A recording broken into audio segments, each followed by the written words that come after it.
सरकार में अनेक सेवाएं दी। एक चुनौतीपूर्ण समय में उन्होंने रिजर्व बैंक के गवर्नर की भूमिका निभाई।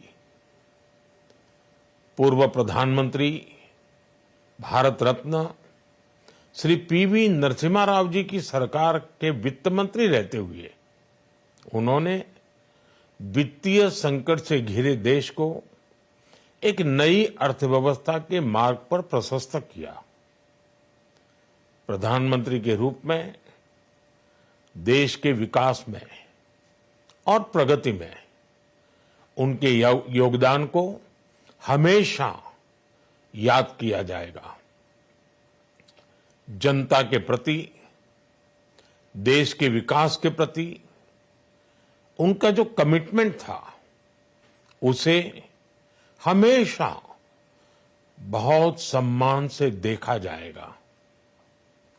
डॉक्टर मनमोहन सिंह जी का जीवन उनकी ईमानदारी और सादगी का प्रतिबिंब था।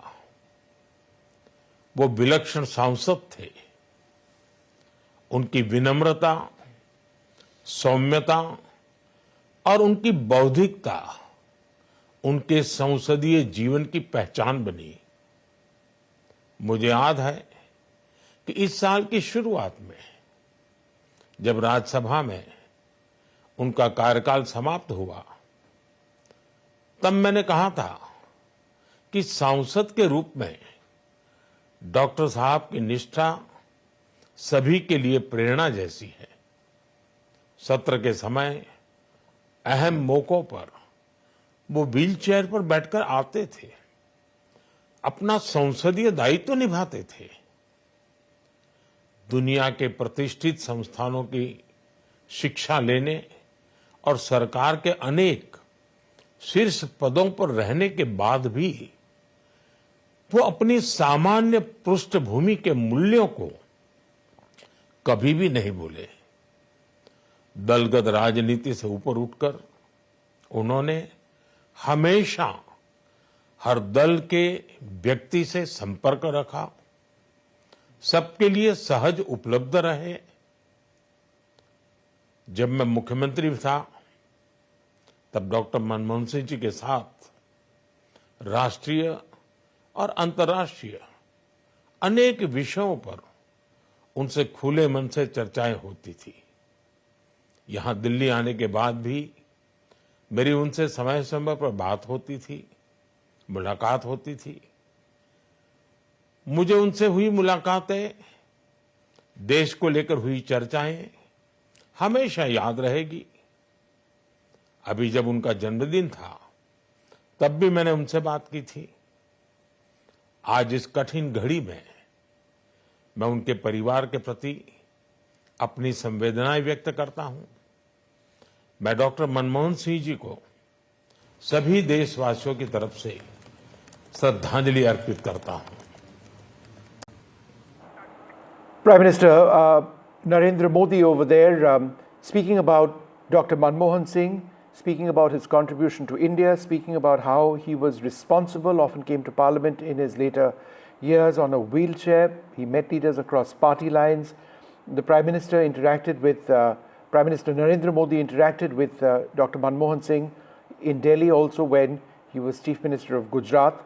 And he says that the information, the lessons, the advice, the discussions are something that he will always remember. The images on the right-hand side of your screen are of the Prime Minister paying homage to the late Prime Minister Dr. Manmohan Singh, who's passed away at the age of 92 in New Delhi last night, shortly after 8 p.m. to old age-related symptoms. He fell unconscious at his home. He was rushed to the All India Institute, but passed away despite all efforts to save him. Amit Shah, the Home Minister, also paying his respects. JP Nadda, the senior BJP leader, also there. This was a couple of hours back, an hour back or so. Images on the right-hand side of your screen. Let's go across to my colleague Shreya, who's outside the residence of Manmohan Singh. Shreya, you've seen so many leaders come and pay their respects to the late Prime Minister. Could you give us a sense of who's been coming and have there been any statements which have been made? Well, of course, so far we have seen Prime Minister Narendra Modi, Home Minister Amit Shah, Sonia Gandhi, and several other leaders who had come and paid their respect, their homage to Dr. Manmohan Singh. Later, we will see other cabinet ministers also coming. Although the final, in terms of performing the final rites, that will take place tomorrow, because one of the daughters of Dr. Manmohan Singh will be arriving in India the next day, and that is when the final rites will be performed with full state honors. Right now, as you can see, the Delhi skies continue to weep as the nation bids farewell to the economist with a visionary, the transformation leader, the one who brought about economic liberalization in the national capital at a time when India was going through a major fiscal deficit. Here you can see right outside his residence where he lived almost 10 years, there is this strong security arrangements that have been put in place. You can see men in uniform standing at guarding the residence as senior leaders, VIPs arriving here, paying homage to Dr. Manmohan Singh. And he is definitely a man who has received condolences and respect from people across party lines because of the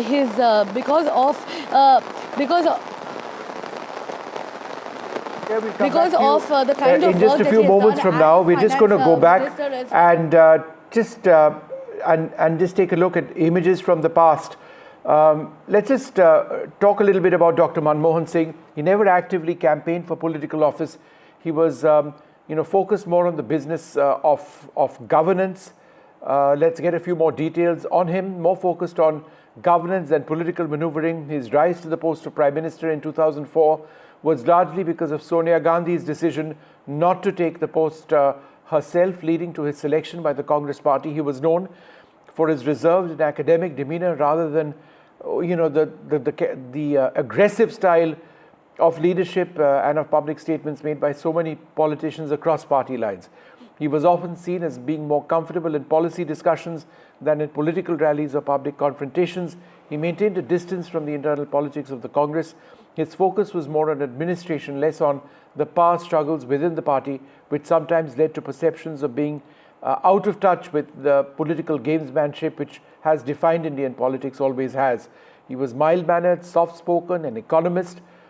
He sadly, as I mentioned, fell unconscious last night. He was rushed to the All India Institute and declared dead at 9:51. Well, joining us now, somebody who's tracked Dr. Manmohan Singh for a very long period of time. I'm joined by Aarti Jairat. Aarti, thanks very much for being with us. You would have so many memories of Dr. Manmohan Singh. Let's talk about some of your own memories of the man. What strikes you most at this hour?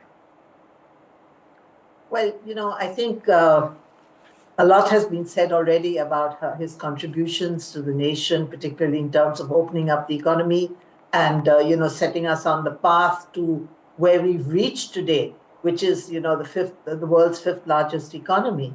And also for, ending India's nuclear winter with the signing of that civil nuclear deal with the United States, which got us a lot of benefits in terms of, transfer of technology and, so on and so forth. So all that is there. But if we just talk about him as a person, he was so soft-spoken, so gentle, so humble. I mean, Vishnu, I used to meet him in Parliament quite often. When he was finance minister, when he was leader of opposition in the Rajya Sabha. And, a man who is not just held so many high positions, but also much older than me, would always call me Aarti Ji. It was such it was something that really touched you, that he was so polite, so humble, that, he would call somebody like me Aarti Ji. And, these are little things that stick in your mind about him. It's really a pity that, I think his first term as Prime Minister was very good because, the government, the UPA one, introduced a lot of path-breaking schemes like Manrega, which is, still there and is really helped the poor through many crises, including the one through COVID, the right to information, the right to education, and, so on. And of course, he continued on the path of reforms, continuing the privatization of airports and the open skies policy. And of course, the big breakthrough was the Indo-US civil nuclear deal, which was signed, I think soon after he became Prime Minister. But, it is unfortunate that a man, whose integrity really shone through, who was known for his honesty, that his second term was so clouded by corruption scandals, none of his own doing, unfortunately, but, that's the way politics operates in India. And, he was not a prime minister who was fully in control because, the politics of the UPA were being handled by Sonia Gandhi, whereas he was supposed to handle the government. And, unfortunately, the, corruption scandals did taint his second tenure. And when he stepped down finally as prime minister at his last press conference, he said, I hope that history will remember me kindly. And, I think history is remembering him kindly and will remember him kindly because, firstly, a lot of the corruption scandals that, took place at that time, particularly that big one in the telecom scam, that 1,78,000 crore, a figure which none of us could even fathom, turned out to be completely false. So, we're now beginning to realize, how much he actually contributed. We're forgetting about the bad parts, but we're remembering all the good parts, and his contribution to the country has been tremendous. But, But Aarti, let me just ask you a question on what you mentioned. If you look at the corruption cases, some would suggest it began the demise of the Congress as we knew it prior to that. 2G, Commonwealth, coal, wasn't there food for work and Natwar Singh and allegations at that stage as well? How did Manmohan Singh deal with all of this? Because all of this disrupted whatever vision of the India growth story that he had, which he was working on. Absolutely. Disrupted him immensely. He dealt with it by remaining silent, which is why he became known as Manmohan Singh rather than Manmohan Singh. It was a pun on his word for, on his name, for the silence that he maintained through all those scandals. And, in his second term, I think his first term, he did quite a lot. The government did do quite a lot. He and Sonia Gandhi were working in sync. They had the left. Aarti, just half a second. The motorcade that we just saw on our screens was of the President of India, Draupadi Murmu, who had visited the home of Dr. Manmohan Singh. She's paid her respects, the President, just a few moments back. These images are from earlier on the day when the Prime Minister was there as well. Sorry, Aarti, go ahead with what you're saying. I was saying his first term, I think he and Sonia Gandhi worked together very well, and although the left was there and, there were many ideological differences with the left, but somehow the three of them came together and did take forward the process of reforms. It's in the second term that things got scuppered. You remember he went to Sharm el-Sheikh where I think he signed that agreement with Musharraf, for some kind of a peace deal between India and Pakistan and an end to, terrorism and, sort of resuming the dialogue, the broken dialogue. And unfortunately, that was, the Congress party itself did not accept that Sharm el-Sheikh agreement. The BJP, of course, went to town criticizing him for that. Right. And I think, his whole slowdown and the policy paralysis that ultimately overtook his government began with that Sharm el-Sheikh agreement when he had to walk back on it. Yes. And, it just got worse and worse, and then, of course... All right, Aarti, we've got images of Rahul Gandhi, Sonia Gandhi, Priyanka Gandhi Vadra, the Gandhi family, as it were, paying their respects at the residence of Dr. Manmohan Singh. Dr. Manmohan Singh's mortal remains will remain at his home till tomorrow. His daughter, on her way back from, I believe, the United States presently, arrives late tonight, and he will be cremated tomorrow. Today is the day when all of India honors Mallikarjun Kharge there on your screen. All of India and the world, in a sense, honors the late Prime Minister. He's been known and reputed across the world. He had a huge link with several political leaders across political lines.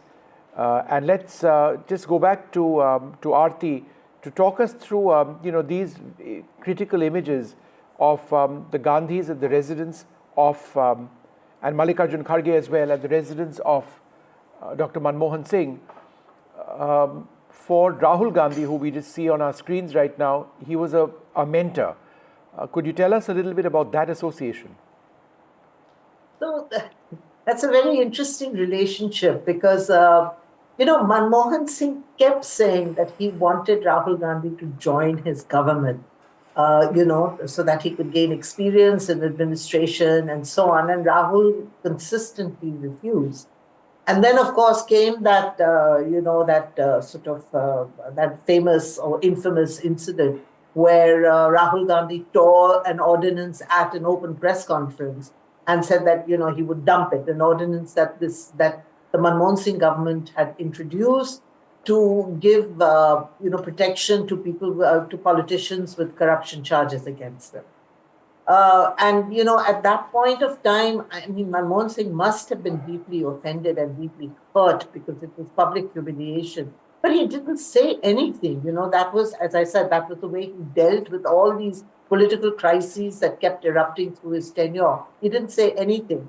And later he was asked that why didn't he resign or say something at that time. And he said that, Rahul Gandhi came to him after the press conference and apologized because I think Rahul realized that he had crossed a red line there. And, Rahul Gandhi came to him and apologized. And so Manmohan Singh did not want to rock the boat, as it were, by, making it into an issue. So that, and I think through it all, whatever the tensions were around him, I think his relationship with Sonia Gandhi remained an important factor in keeping that government going. And I think Sonia Gandhi did have tremendous respect for him, which is why she chose him. Those of us who had been tracking, politics at that time and who knew, what was happening, were not surprised by Sonia Gandhi's choice of Manmohan Singh because she had been close to him. She'd used him, on many occasions, even as a kind of political negotiator with Sharad Pawar, for instance, because of the fact that, Manmohan Singh was such a amicable man. Aarti, just be with me for a moment. Let me quickly go across to Professor Sandeep Shastri. Professor Shastri, I think the bottom line for a generation of Indians who wouldn't really know when or how India was in the 80s and prior to that, I think the story is really linked, would you agree, with Dr. Manmohan Singh. Had it not been for Dr. Manmohan Singh's contribution, we would be living in a very different kind of India, right? Vishnu, I was starting my political career, my academic career, when Manmohan Singh ji was at the highest of positions, was about to become the finance minister. And we saw the type of transformation he brought about. And then in 2004, when he became the prime minister of the country, all of us felt so proud that somebody with the type of academic background he had became the prime minister. I was, in fact, in 1997, privileged to be the host when he came to my university for the convocation. I was with him from the time he landed in Bangalore till the time he took off. And the simplicity of the person, the words which he used were carefully chosen. He was such a great listener. He heard me out in terms of the research work I was doing and added his bits of information and advice on that, which was so appropriate. Now, all right, Dr. Shastri, when he became Prime Minister, a lot of us were so proud of the fact that an academician has risen to that position. And the images that you saw over there were of the tricolour being placed on the casket bearing the mortal remains of the late Prime Minister, Dr. Manmohan Singh. You can see our national flag being placed over there. There is a 7-day period of mourning in honor of the late Prime Minister, Dr. Manmohan Singh, which has been announced by the government. The flag is being flown at half-mast. Let's continue getting reporters in as well. My colleague Vasudha joins us now for more on this from the Congress office. Vasudha, give us a sense of what exactly happens now. When will the cremation take place? I believe the daughter of Dr. Manmohan Singh is yet to return. Is that right? That's right, Vishnu. We are waiting. What we've been told is that Dr. Manmohan Singh's body will be at his residence only. In fact, the family is waiting for one of the daughters to arrive in India, which is going to happen tonight, is what we've been told.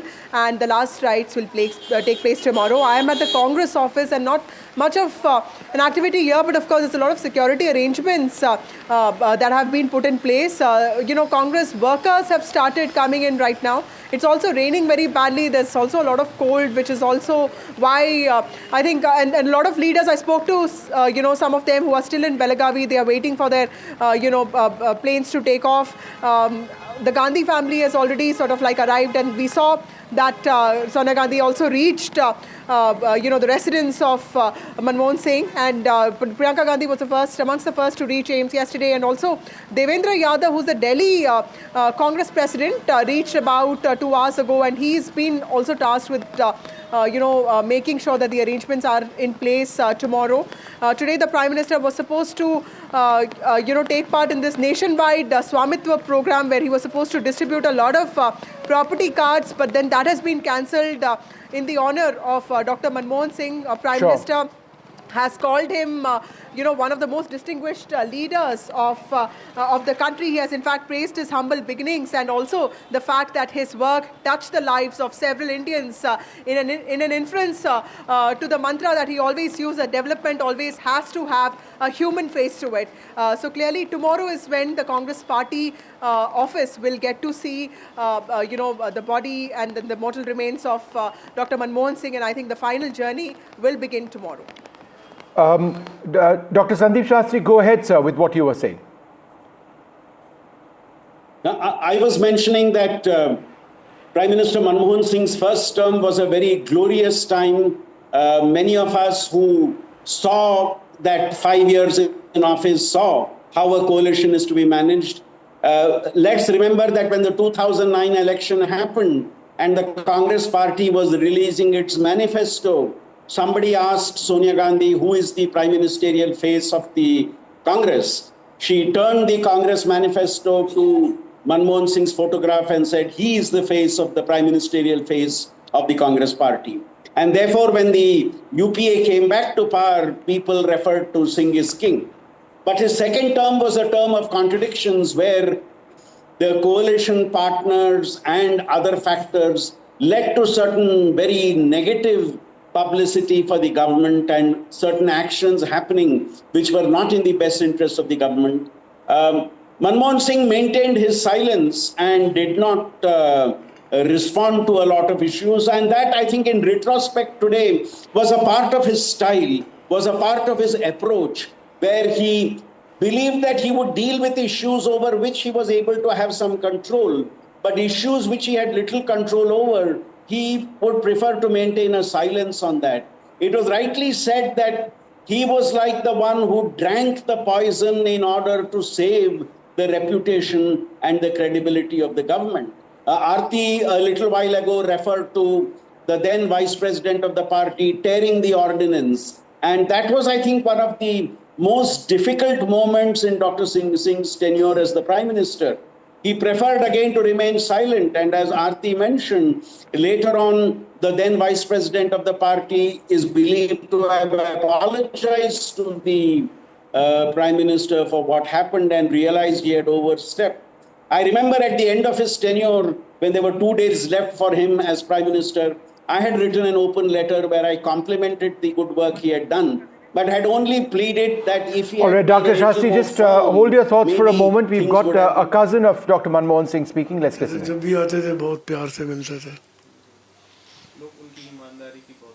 हाँ, ईमानदारी तो उनका first ये था। जैसे हमसे भी ये लोग कहीं कहते थे कि ये काम हमारा उनसे कह के करवा दो, तो वो कहते थे कि I am the last man, मैं ये गलत काम को तो वो बिल्कुल नहीं छूते ही नहीं थे। सही काम के लिए वो किसी का रोकते नहीं थे, गलत काम नहीं करते थे, चाहे कुछ हो जाए। आपने जैसे बताया जीवन बड़ा संघर्ष में रहा, पढ़ाई के पैसे वैसे नहीं होते। हाँ, तो टाइटनेस में उन्होंने ज़िंदगी गुजारी। कुछ हमारे फादर सपोर्ट करते थे, कुछ हमारे चाचा जी कर देते थे, बस ऐसे ही उनका जीवन बड़ा संघर्ष में रहा। और जब वो चंडीगढ़ में लेक्चरार थे तो वो 600 रुपये तनख्वाह पे थे, और throughout his career he stood first class first in education. आप लोग कुछ कहते थे जब लोग आते थे, आपकी बात क्या हुई थी आप लोग? हमारी तो वो पढ़ाई के बारे में बच्चों को भी सबको ये कहते थे पढ़ाई पे जोर दो, पढ़ाई पहले। आपकी आखिरी मुलाकात कब हुई थी? आखिरी मुलाकात अभी यही इन्हीं के यहाँ हुई थी, क्या नाम, नहीं सब हमारी वो मेरी पोती की शादी हुई थी दिल्ली में, तब वो आए थे, सारा दिन वहाँ रहे थे।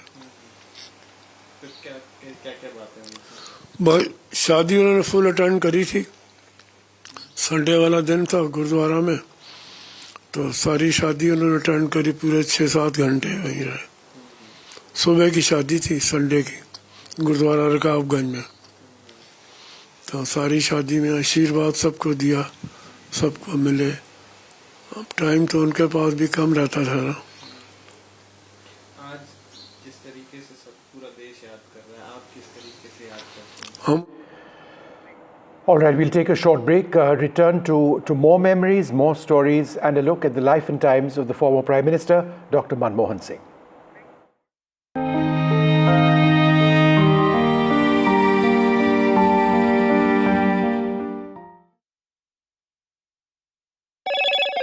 Hello, Moto. Motorola Edge 50 Pro, world's first AI-powered pro-grade camera.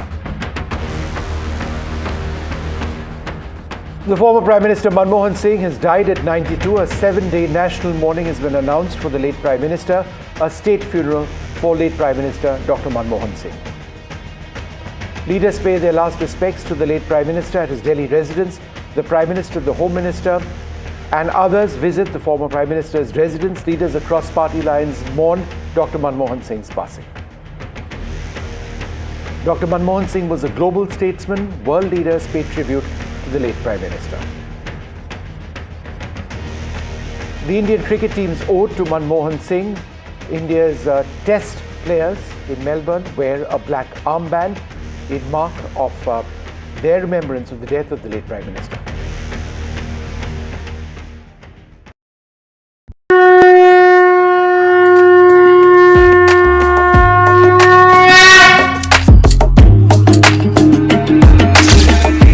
Mahakumbh, a festival of faith, the world's biggest spiritual festival, the divine dip at the spiritual Sangam, a sacred confluence of faith, culture and heritage. NDTV's mega coverage of the Mega Fest. NDTV at Mahakumbh 2025.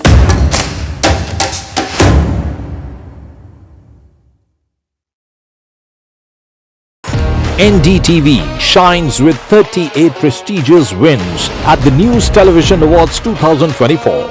Powerful journalism to cutting-edge digital innovation. Production excellence to regional leadership. NDTV sets the benchmark. 38 awards, each a testament to your trust in NDTV. NDTV stands for trust. In today's interconnected world, India's voice is more crucial than ever. When India speaks, the world listens. At NDTV World, we are that voice, bringing you intelligent and insightful news from India and beyond. From geopolitics and diplomacy to economic shifts, migrations, tech disruptions, and the stories of our diaspora. We cover the news that shapes our global future. NDTV World, your new home for global news is here.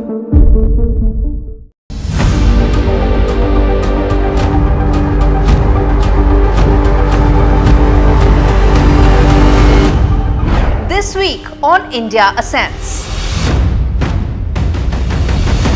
Will Myanmar's junta chiefs see the same fate as Syria's Bashar al-Assad? Beijing in limbo as Xi's purge extends to his own men? How Trudeau's own misgivings are likely to become his end? And broken souls in a broken system, why young Wall Street bankers are getting by using ADHD pills. All this and more only on India Ascends with me, Gauri Dwivedi, at these timings on the NDTV network. I've been reporting on all issues big and small from Andhra Pradesh, Telangana, rest of South India, bringing you all the action, all that you need to know, all that you want to know. The energy of Maximum City is infectious. I bring in that energy in our news coverage from financial capital Mumbai. Covering from the southernmost part of India over the last 23 years, I bring in-depth and 360-degree coverage from the Dravidian heartland. The land of Mishti is also known for its bitter politics. I have seen much water flow under the Howrah Bridge, covering Bengal in all its vivid colors.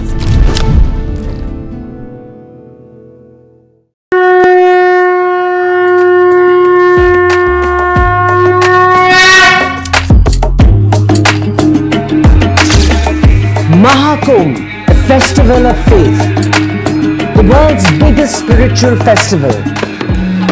The divine dip at the spiritual Sangam. A sacred confluence of faith, culture and heritage. NDTV's mega coverage of the Mega Fest. NDTV at Mahakumbh 2025.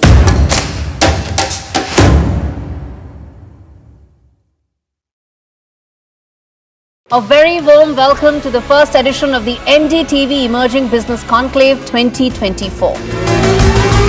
MSME विभाग एक महत्वपूर्ण विभाग है. We have to think about what is brand India. India will always stand for democracy. We will always be one of the largest investors in the world. It is also very, very important that these MSMEs grow. We are seeing that women are coming up in many other sectors apart from the traditional sectors. 2024, the year that was, when India welcomed Ram. When India decided,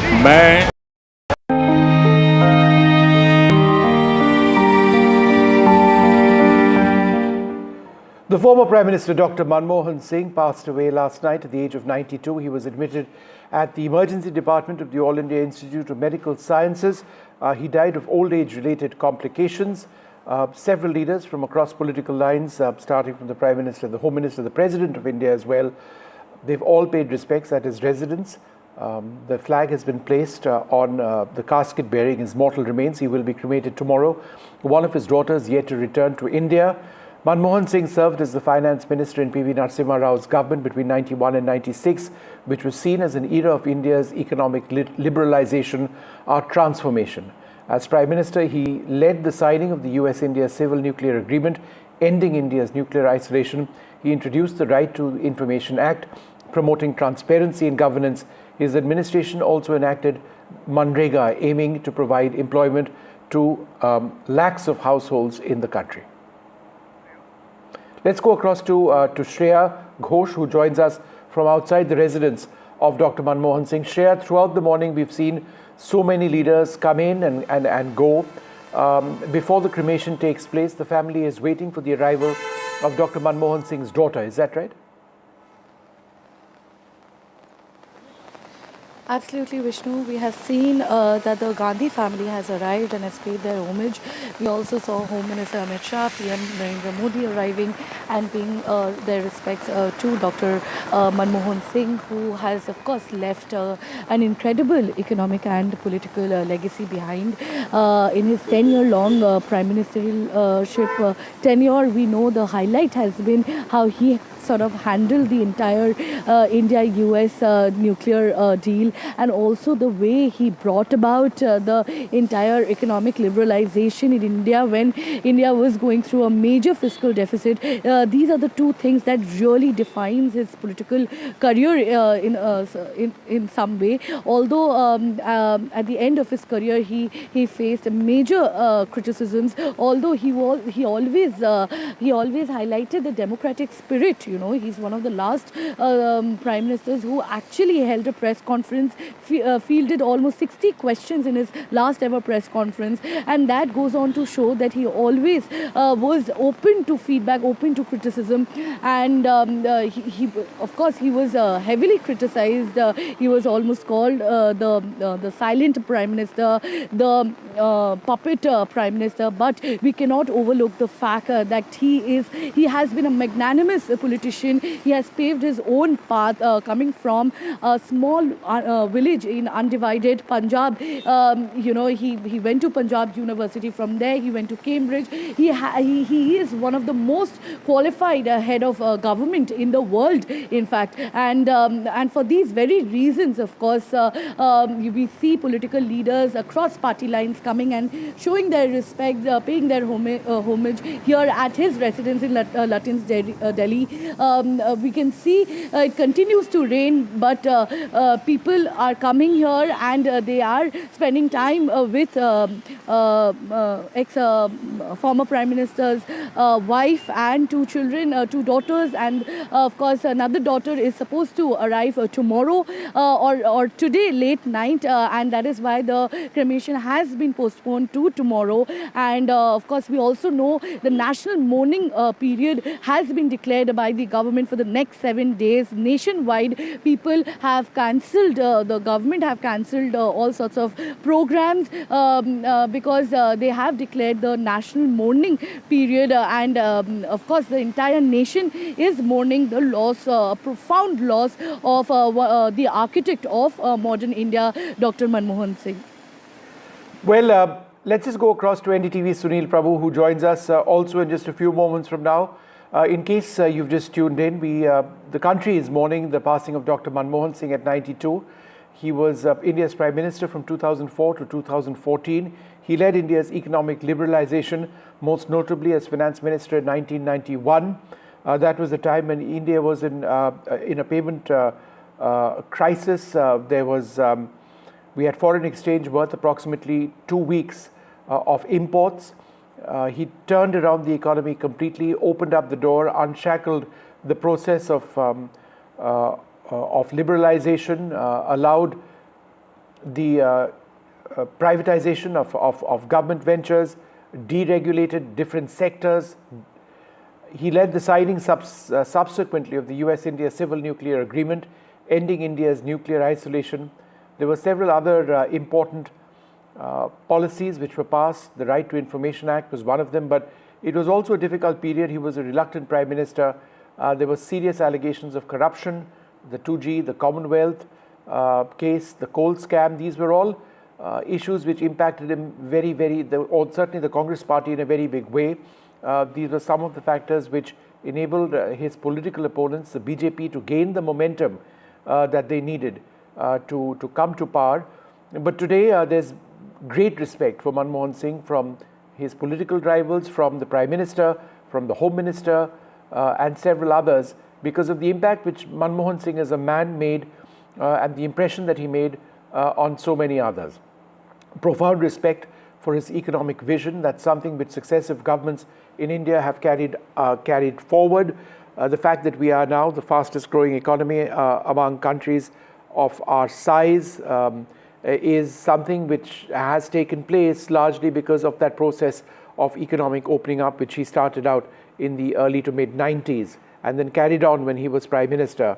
He was a reluctant Prime Minister. There was always a sense that India was being governed by remote control, that all the key political decisions were being taken by Sonia Gandhi, who you see on the right-hand side of your screen. But there were issues where Manmohan Singh really put his foot down, and he'd be known for his governance and leading the implementation of policy to transform India. We'll take a short break, more coming up.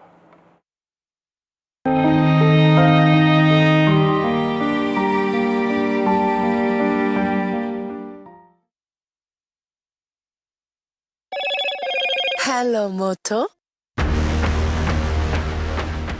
Motorola Edge 50 Pro. New day, new show, a new experience. Start your day with the news, not views. We bring you stories that matter and impact your lives. News that informs and keeps you ahead. From Maximum City, Mumbai, to the seat of governance, Delhi, NDTV brings to you the best breakfast show. The breakfast show only on NDTV 24/7 every morning at 8 a.m. NDTV proudly upholds its legacy of trust and credibility. According to the prestigious Reuters Institute's Digital News Report 2024, NDTV is the top-most news platform in the country. Number one in both online and offline reach in India. Beating all its competition, NDTV stands for trust.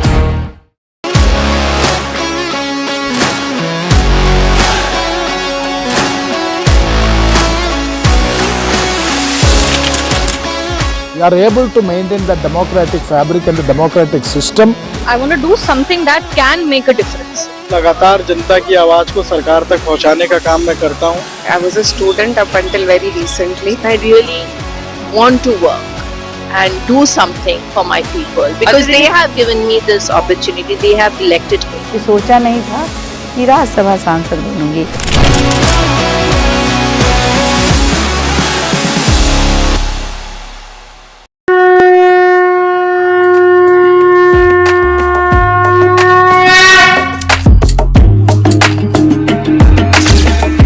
Mahakumbh, a festival of faith, the world's biggest spiritual festival, the divine dip at the spiritual Sangam,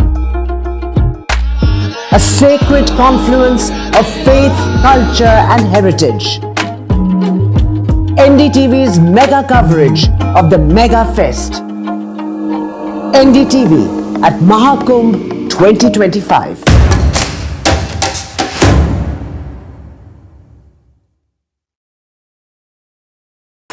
NDTV shines with 38 prestigious wins at the News Television Awards 2024. Powerful journalism to cutting-edge digital innovation. Production excellence to regional leadership. NDTV sets the benchmark. 38 awards, each a testament to your trust in NDTV. NDTV stands for trust. In today's interconnected world, India's voice is more crucial than ever. When India speaks, the world listens. At NDTV World, we are that voice, bringing you intelligent and insightful news from India and beyond. From geopolitics and diplomacy to economic shifts, migrations, tech disruptions, and the stories of our diaspora. We cover the news that shapes our global future. NDTV World, your new home for global news is here.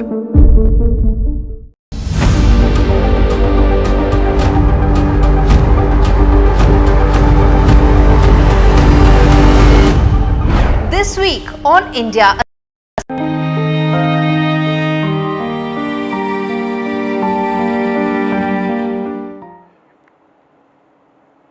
Well, India is mourning the passing of Dr. Manmohan Singh at the age of 92. He served as India's Prime Minister from 2004 to 2014. My colleague Sunil Prabhu has tracked Dr. Manmohan Singh perhaps more closely than any other journalist, I would argue, in India. We'll talk about his politics later on. Tell us what your most abiding memory of the man is, Sunil. Well, Vishnu, it's deeply personal. It's something that, I had the opportunity of meeting Dr. Manmohan Singh a number of times, starting from my journalistic career in '95. In fact, he was even a referee for me at one stage, and then carried on that relationship for many decades.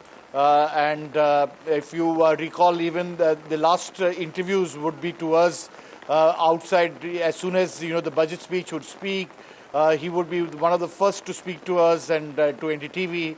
and talk about and he used to make those 1 minute or 2 minutes, very crisp, clear criticisms or what you call his expert opinion on the budget, and even people like the late Arun Jaitley would come back to me and say that really respect how you were able to get him and his critique of his budget. So it's been a long relationship, deeply personal, but the man that I knew, extremely scholarly, a reluctant politician, but once he became one, was extremely good at his job, knew, as he said, I have to run a coalition, not only in terms of a coalition government, but within the Congress party, because as you are well aware, there were many claimants for the top post. It was Mrs.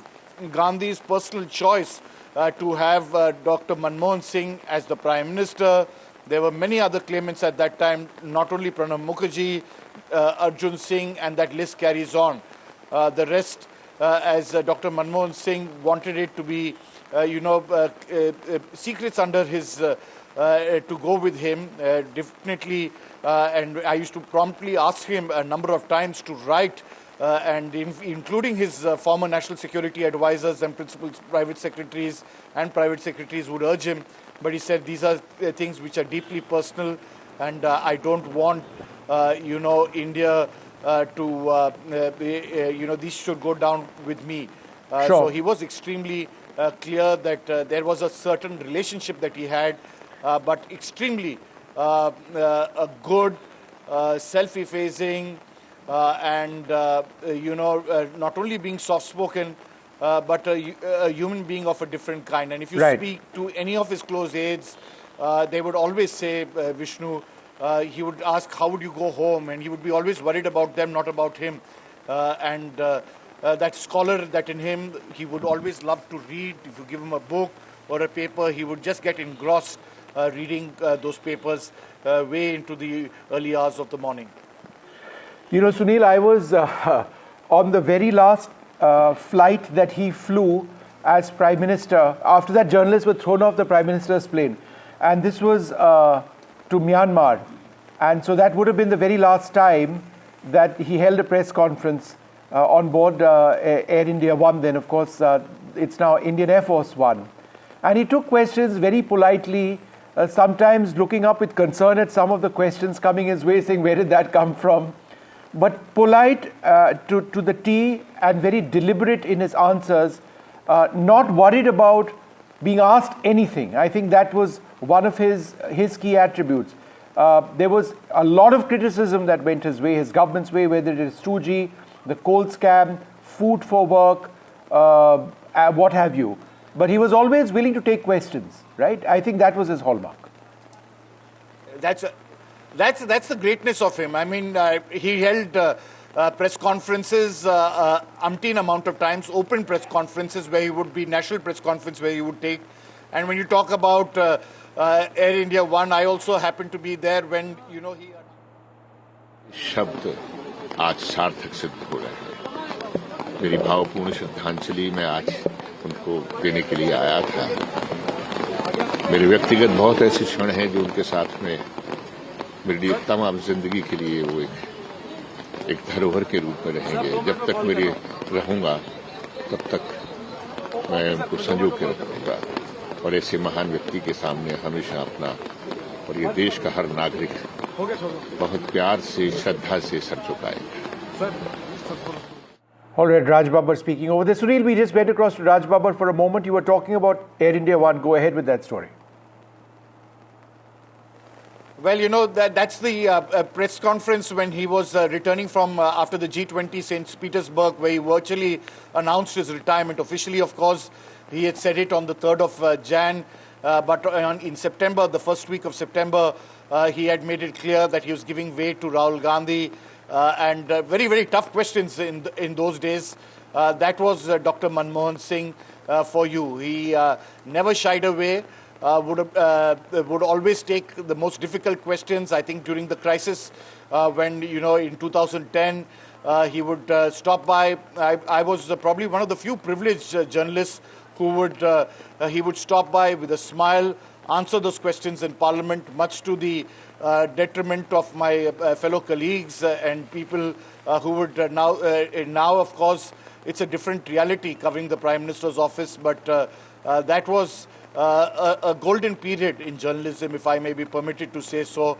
Dr. Manmohan Singh allowed and had the ability to take some of the toughest questions with a smile, self-effacing, very clear in his thought process, be it not only as the architect of economic reforms or what he would call India's, enlightened interest in the international sphere, in building relationships, be it with the United States or the I-5 countries, be it with Russia or with our neighborhood.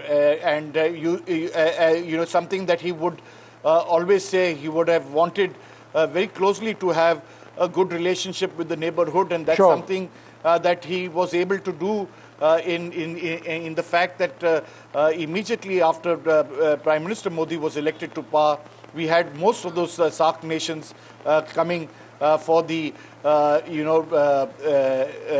swearing in of Prime Minister Narendra Modi. That was the kind of relationship India had built at that stage. But Sunil, let me ask you India this. Today, we have a I think for a younger audience who weren't around when Dr. Manmohan Singh was Prime Minister or even before that, I would suggest the lasting impression of Manmohan Singh is that he has transformed India fundamentally, because the India you and I grew up in the 70s and the 80s, the ambassador car was seen as an ultimate symbol of luxury. The Maruti came on much earlier. Some had a Premier Padmini. We were lucky to get a ride on that. When one traveled abroad, that foreign exchange amount on your passport would be written $50 or something, and you could hardly carry anything. People used to go broke and without money when they traveled abroad. And that was the India that we lived in. Much more pleasant times, some would suggest. But it was an impoverished India, a socialist India, heavily institutionalized and rigidly run. That India decisively went when he became Prime Minister. So the India we have now, and successive governments have followed in his economic footsteps, is very different. Would you agree? Very, very interesting that you bring the vehicles, Vishnu, and a small anecdote before I answer your larger question. He had a Maruti, Dr. Manmohan Singh. I don't know whether it still exists. He used to use it as finance minister whenever he would resign, and he would then give away the official car and use his Maruti 800. I had the privilege of even driving with him when he would come to the Congress office from his residence in Safdarjung Lane at that time in the late 90s. So that was Dr. Manmohan Singh for you in terms of vehicles. He also believed, when to answer your larger question, why did economic reforms, was it the best way out? And he felt that the trickle-down effect was the only way that the poorest of the poor or the great Indian middle class, which emerged thanks to economic reforms today, was possible only because of liberalizing India's economy. It was not, as he says, not his task alone. He had Prime Minister Narasimha Rao at that time. It was extremely important, and the way he did go about that entire process. But definitely, as he said to us, to NDTV and to me, history, I hope, will be kinder to me.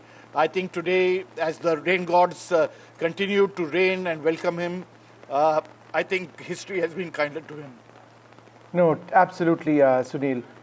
And I see you getting a bit emotional over there as well. I understand that and how difficult it has been, covering a beat for so long, and Dr. Manmohan Singh. And somebody who worked very, very closely with him was P. Chidambaram. P. Chidambaram was Commerce Minister when Manmohan Singh was Finance Minister, and was part of that process of carrying forward the economic vision that Dr. Manmohan Singh had. He spoke to us on the passing of Dr. Manmohan Singh. Let's listen in. It's a very deeply emotional moment for me. I know he was ill, and I know that he was not active, but I thought he will live for a few more years at least. As I am able to recall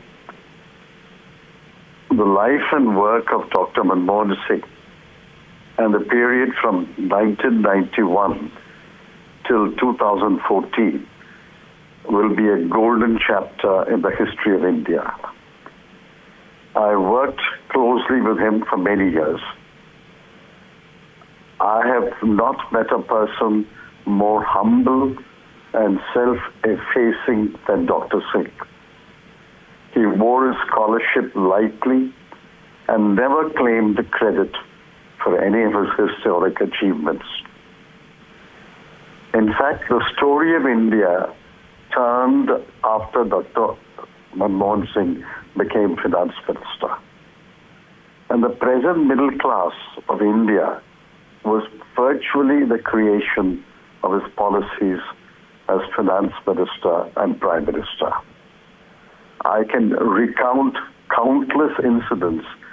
We had genuine empathy for the poor. And while his policies were liberal and progressive, he never forgot the poor.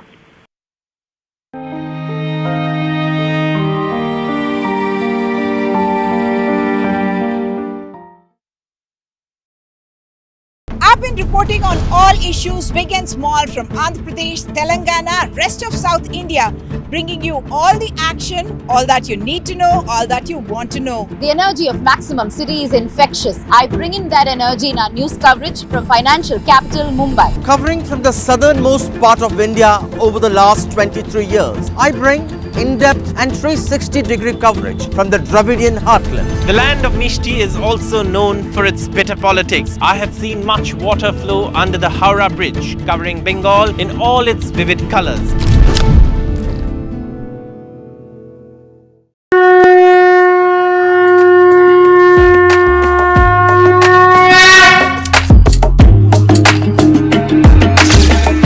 Mahakumbh, a festival of faith.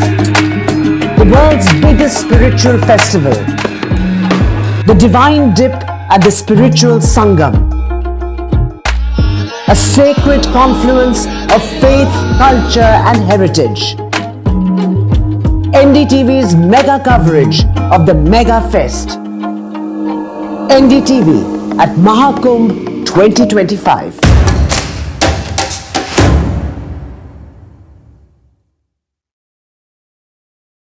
A very warm welcome to the first edition of the NDTV Emerging Business Conclave 2024.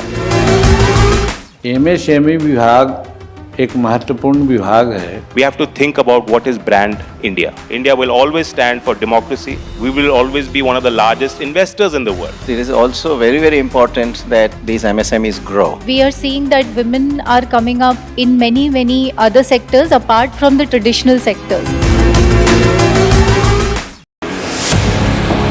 2024, the year that was, when India welcomed Ram. When India decided, मैं Narendra Damodar Das Modi, when Jammu and Kashmir turned a historic leaf, as Chief Minister for the Union Territory of Jammu and Kashmir, when India mourned, when India celebrated,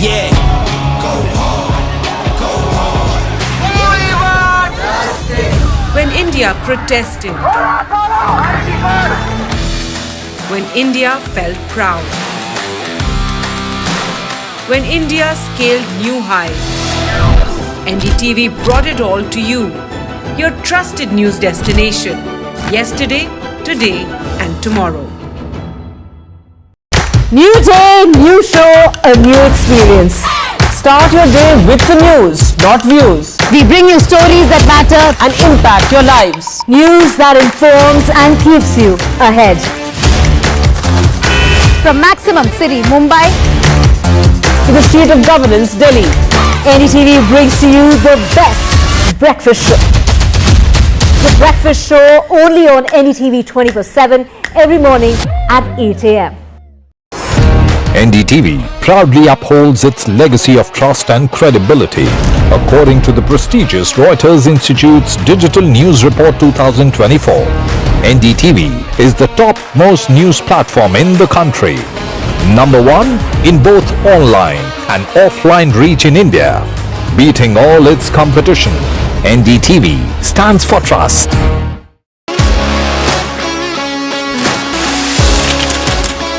We are able to maintain the democratic fabric and the democratic system. I want to do something that can make a difference. लगातार जनता की आवाज को सरकार तक पहुंचाने का काम मैं करता हूं. I was a student up until very recently. I really want to work. सोचा नहीं था कि राज्यसभा सांसद बनूंगी.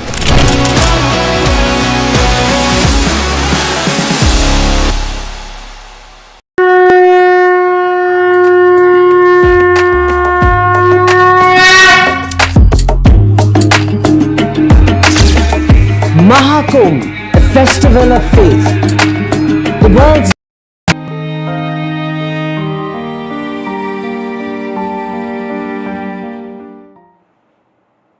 Right, late Dr. Manmohan Singh has passed away at the age of 92. We are, of course, showing you all the tributes which are pouring in for the former Prime Minister. Leaders also visiting his residence here in the national capital to pay their last respects. All that and more we'll be tracking on this bulletin. But first up, let's take a look at the top headlines. Former Prime Minister Manmohan Singh passes away at the age of 92. He was admitted in the emergency department of AIIMS last night. 7 days national mourning for late Manmohan Singh. Last rites tomorrow near Rajghat. Tributes pour in for former Prime Minister Manmohan Singh. Leaders visit his residence to pay their last respects. Prime Minister Modi pays tribute to late Dr. Manmohan Singh, says his contribution to India's development is unparalleled. And condolences pour in from international leaders and dignitaries. World leaders remember the great champion and architect of India's economic reforms.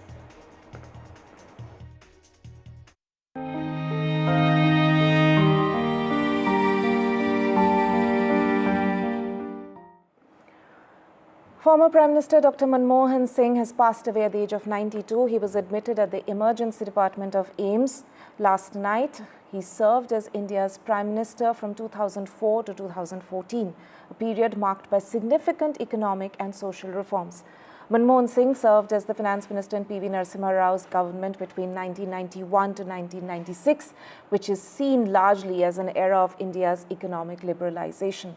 The policies framed in that era led to India becoming the world's... Cutting across party lines, not only nationally but internationally, countries are paying their homage to who has seen, and this country will take a long time to understand, just like they're now rediscovering Baba Sahib Ambedkar and his being the father of the Constitution.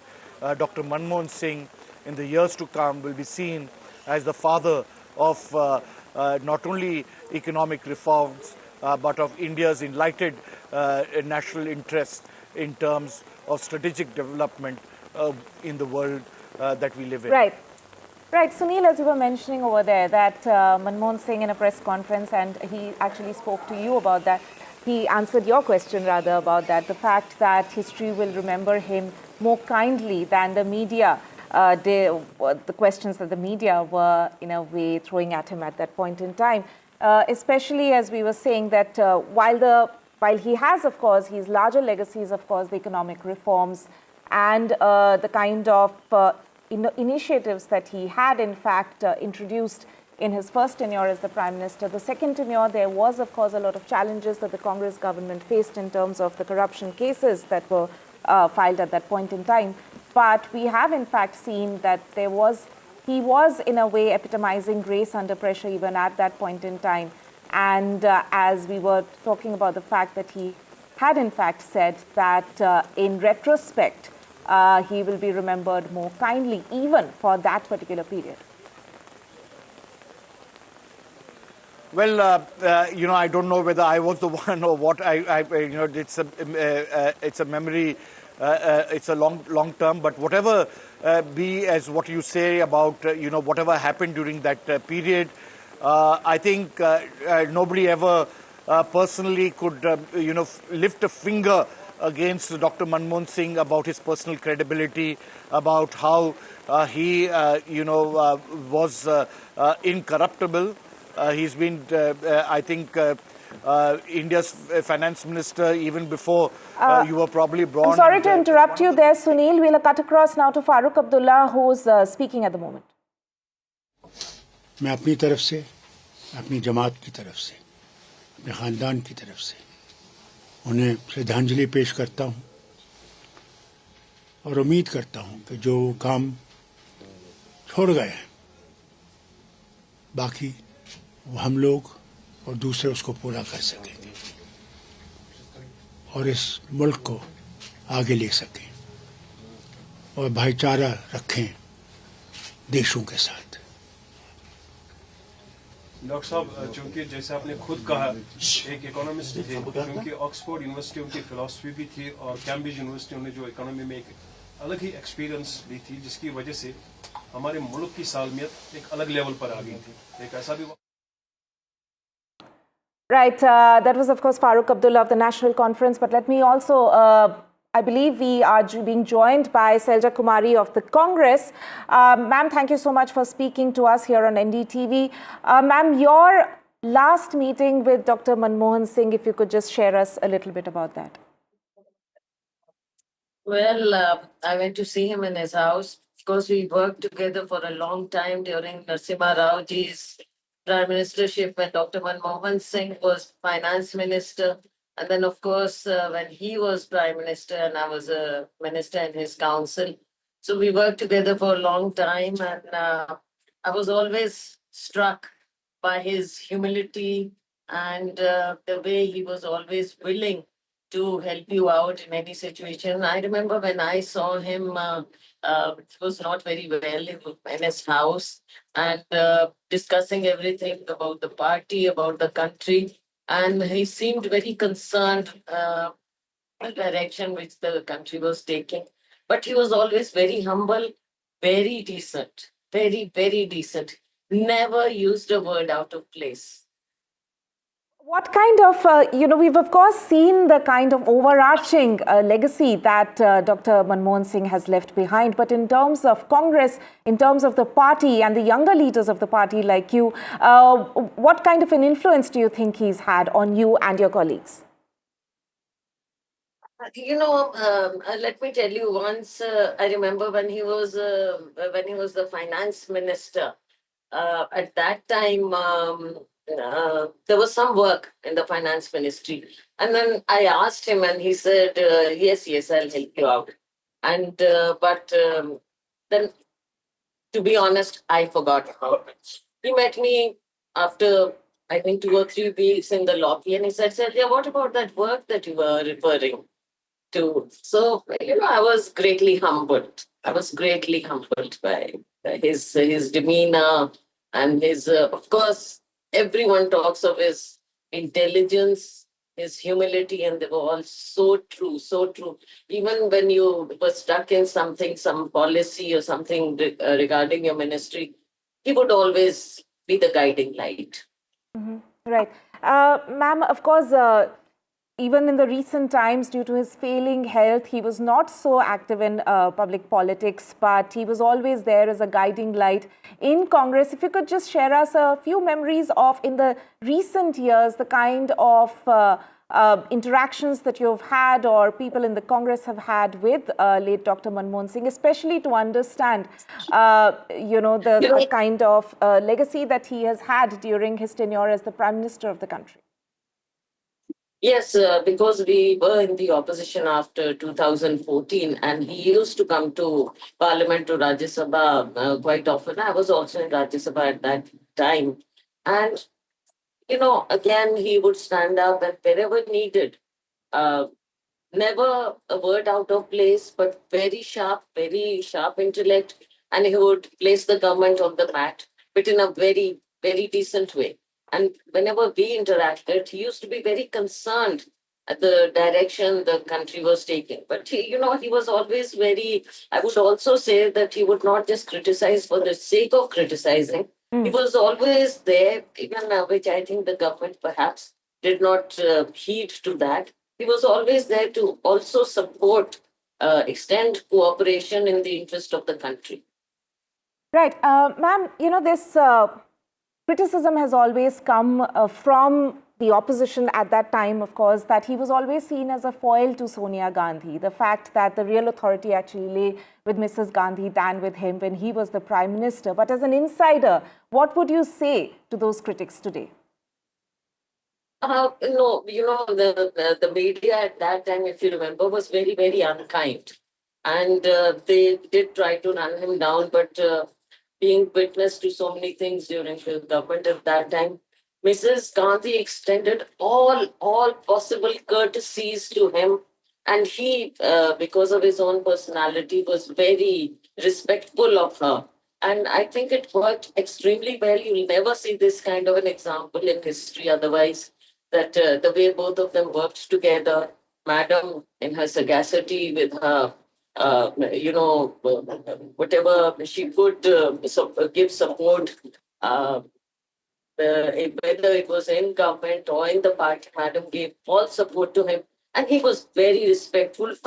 But in the government, he knew exactly what needs to be done, what needed to be done. And I'm sure that they discussed all those things between themselves. Right. Especially during the second tenure of UPA 2, when he was the Prime Minister, then Ms. Selja, there's also been a lot of pressure on him at the time, especially because of all the cases that had been filed at that point. But you, again, having worked so closely with the late Dr. Singh at that point in time, if you could just share us a few anecdotes, if you have, as to how he handled that kind of pressure. As you said, that even he spoke about it, the fact that the media then was more unkind to him. But if you could just share us a few inside glimpses. Yeah. I remember the second tenure, especially, when there was this dharna in Delhi and all these opposition parties joined hands. But he could handle it. I remember even in the cabinet, we used to discuss as to how to handle. Dada was there, Pranab Mukherjee Saab was there, and there was a particular situation which arose.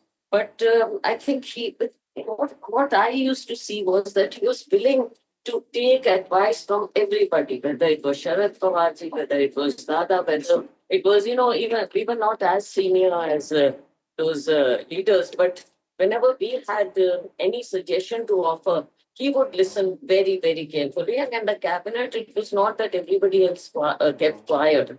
So we all used to give our views, and he used to listen to everyone. We were all given time to air our views. Right. Ms. Kumari Selja also wanted to ask about the fact, and we are, of course, playing out sort of some of those excerpts today as well.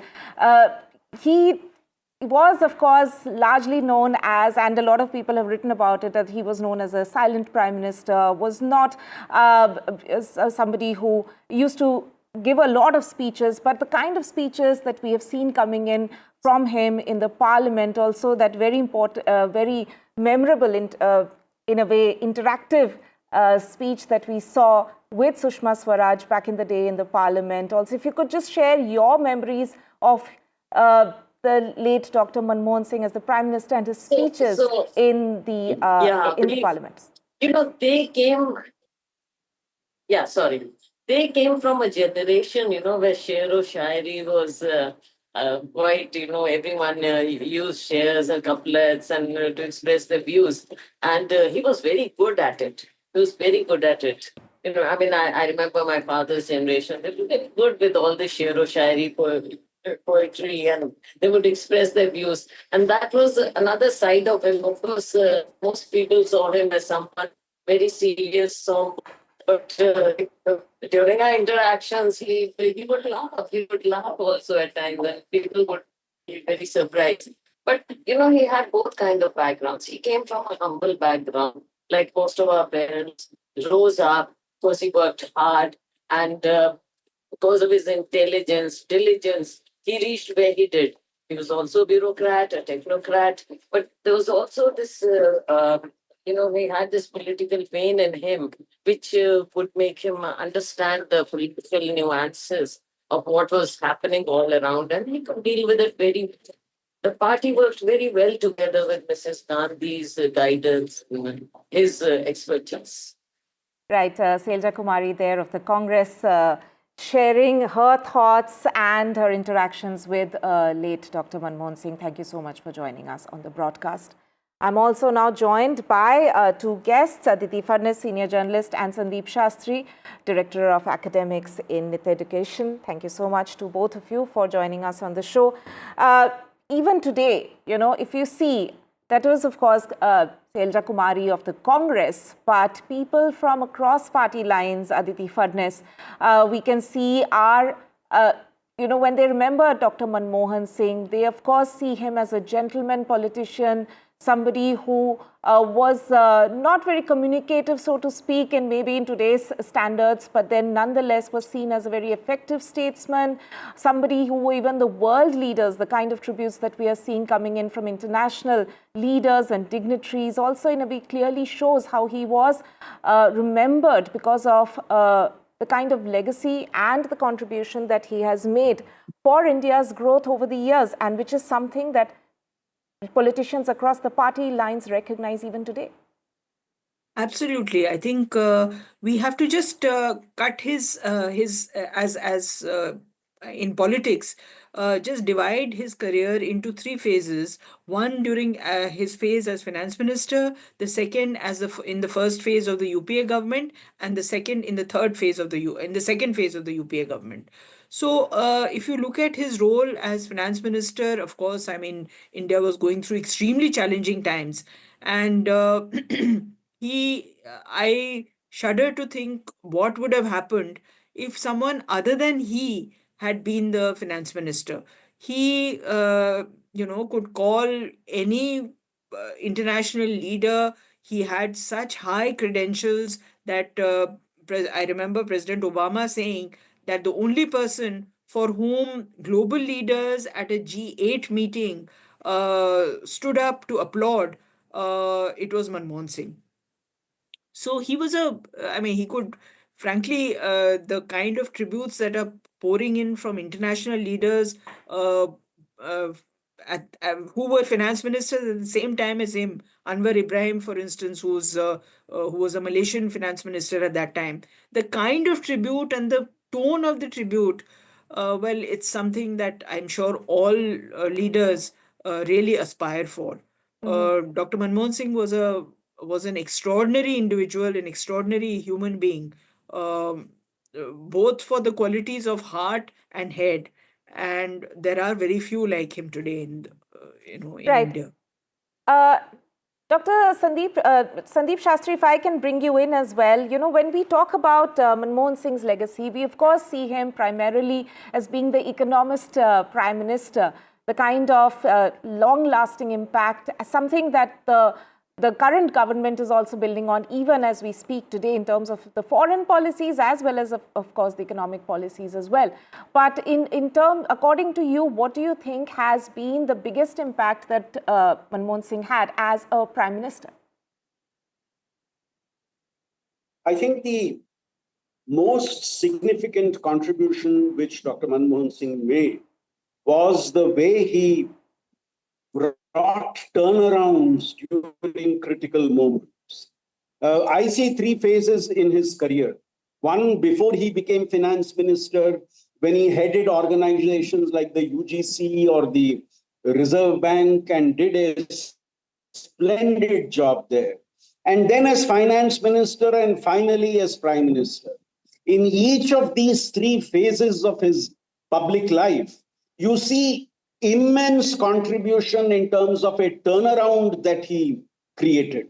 The turnaround he was responsible for in education when he was chairman of UGC, the turnaround in the banking system when he was governor of Reserve Bank, the economic reforms that he introduced as the finance minister of the country, and finally, as a prime minister, the resolving of coalition contradictions, the accepting of responsibility, and very silently, in a very self-effacing manner, leading a coalition. I remember one reference made.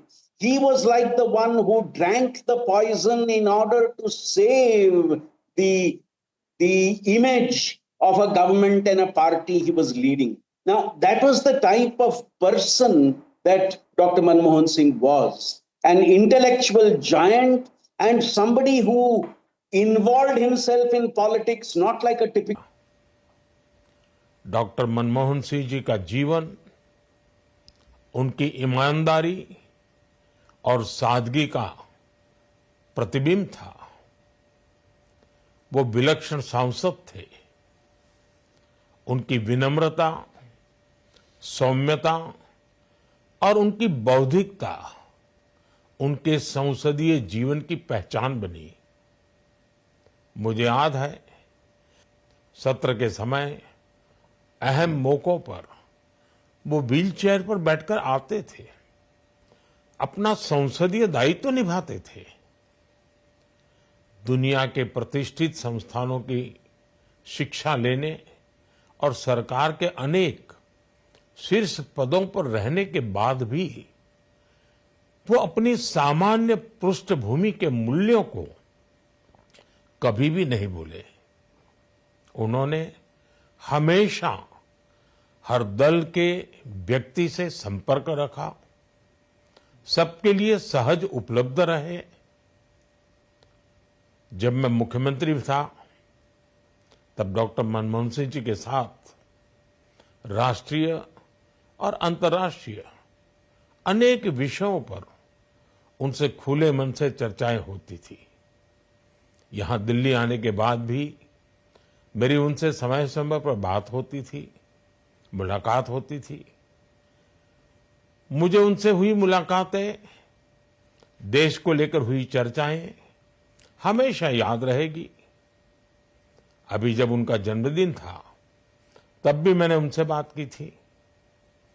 आज इस कठिन घड़ी में मैं उनके परिवार के प्रति अपनी संवेदनाएं व्यक्त करता हूं। मैं डॉक्टर मनमोहन सिंह जी को सभी देशवासियों की तरफ से श्रद्धांजलि अर्पित करता हूं।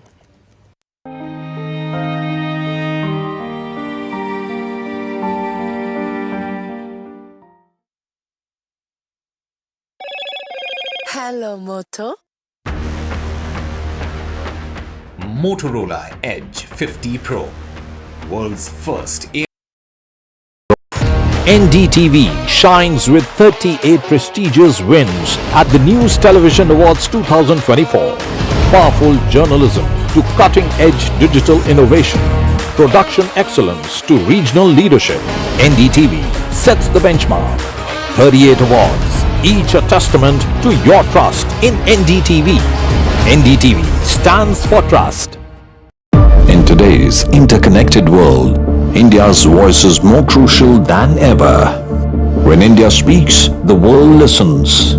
At NDTV World, we are that voice, bringing you intelligent and insightful news from India and beyond. From geopolitics and diplomacy to economic shifts, migrations, tech disruptions, and the stories of our diaspora. We cover the news that shapes our global future. NDTV World, your new home for global news is here.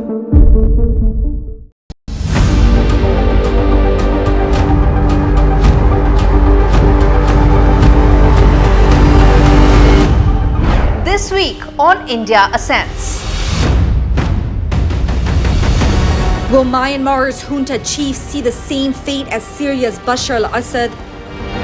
Beijing in limbo as Xi's purge extends to his own men? How Trudeau's own misgivings are likely to become his end? And broken souls in a broken system, why young Wall Street bankers are getting by using ADHD pills. All this and more only on India Ascends with me, Gauri Dwivedi, at these timings on the NDTV network.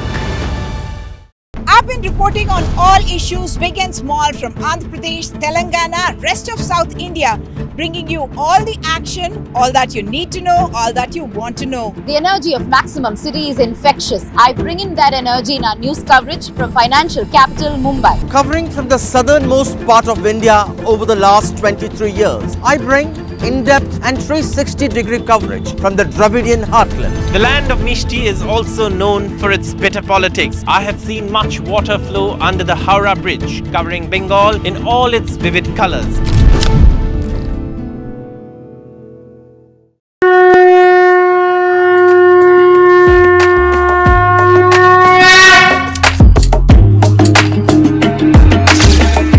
Mahakumbh, a festival of faith. The world's biggest spiritual festival. The divine dip at the spiritual Sangam. A sacred confluence of faith, culture and heritage. NDTV's mega coverage of the Mega Fest. NDTV at Mahakumbh 2025.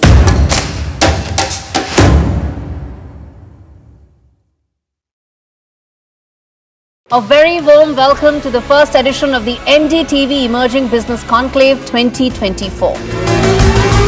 MSME विभाग एक महत्वपूर्ण विभाग है. We have to think about what is brand India. India will always stand for democracy. We will always be one of the largest investors in the world. It is also very, very important that these MSMEs grow. We are seeing that women are coming up in many other sectors apart from the traditional sectors.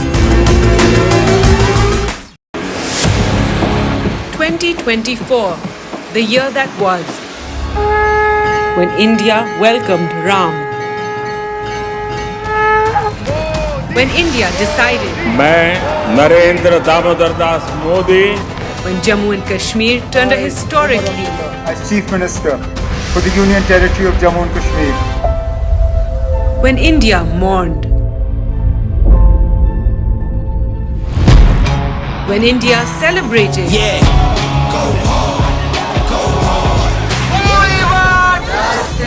When India protested. When India felt proud. When India scaled new highs. NDTV brought it all to you. Your trusted news destination. Yesterday, today and tomorrow.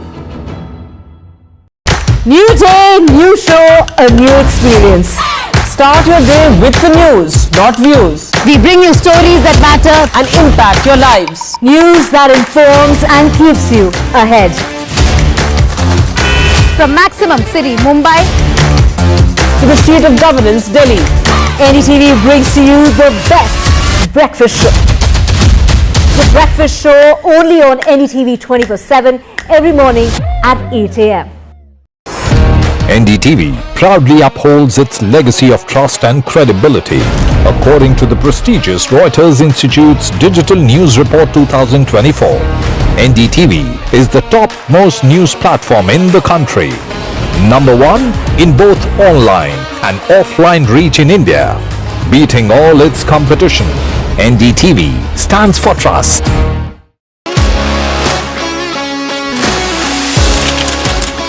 We are able to maintain the democratic fabric and the democratic system. I want to do something that can make a difference. लगातार जनता की आवाज को सरकार तक पहुंचाने का काम मैं करता हूं. I was a student up until very recently. I really want to work and do something for my people because they have given me this opportunity. They have elected me. सोचा नहीं था कि राज्यसभा सांसद बनूंगी.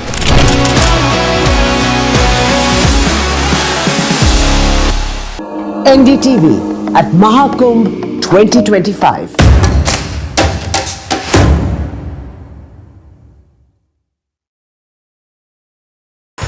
NDTV shines with 38 prestigious wins at the News Television Awards 2024. Powerful journalism to cutting-edge digital innovation. Production excellence to regional leadership. NDTV sets the benchmark. 38 awards, each a testament to your trust in NDTV. NDTV stands for trust. In today's interconnected world, India's voice is more crucial than ever. When India speaks, the world listens. At NDTV World, we are that voice, bringing you intelligent and insightful news from India and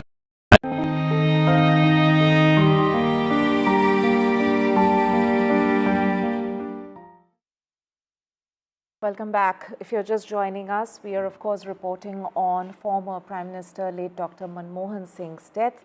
He passed away at the age of 92. He was admitted at the emergency department of AIIMS last night, following which he passed away. He served as India's Prime Minister from 2004 to 2014, a period marked by significant economic and social reforms. Manmohan Singh served as the Finance Minister in P.V. Narasimha Rao's government between 1991 to 1996, which was seen as the era of India's economic liberalization. The policies framed in that era led to India becoming the world's fastest growing major economy.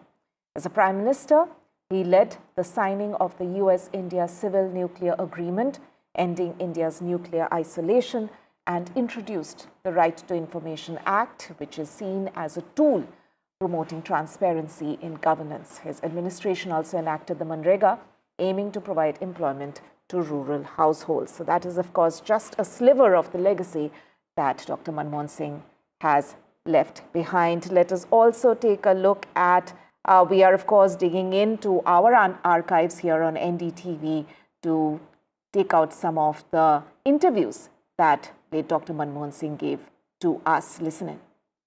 I did not plan a political career, but accidents happen in life. Oh, I am in the system. I think, as I said, I came from outside the system. I'm wanting to become a part of the system. That transition takes time, but I think it is taking much smaller time. I had something to offer, which might help to get the country moving once again. Unfortunately, it worked that way. Have a meeting to go to, I turn up in time. I think even in a party for us, I think you can set the clock by my arrival there. I insist, and that sometimes shames people. But I can't really force everybody, for example, to fall in line. This whole chalta hai attitude must be, doesn't it trouble you that, we it does trouble me. Elections के बारे में पहली बार इस race में आया हूं। मुझे election लड़ने का तजर्बा नहीं है। आप कांग्रेस के वर्कर्स हैं, ये इलेक्शन आप ही ने लड़ना है। I thought I wouldn't last as finance minister for a long time. After many people make determined effort to dislodge me also. Well, I don't want to mention my humble background. I don't want the country to take a pity on the basis of my background. माना कि तेरी दीद के काबिल नहीं हूँ मैं।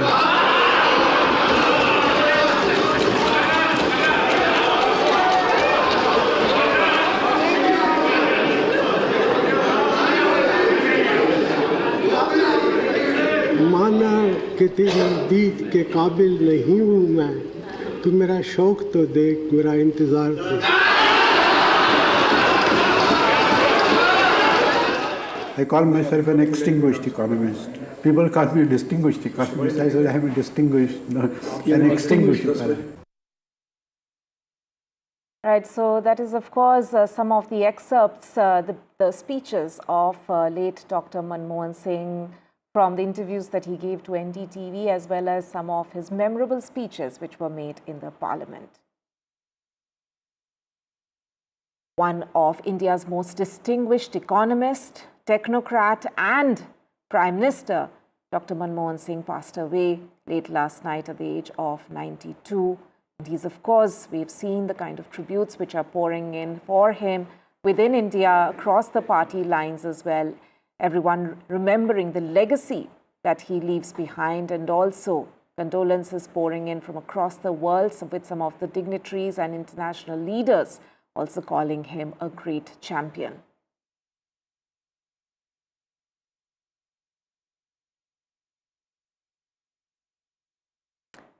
We'll, of course, be covering all aspects of this big story right here on NDTV. But for the moment, we'll head into a short break. Stay with us.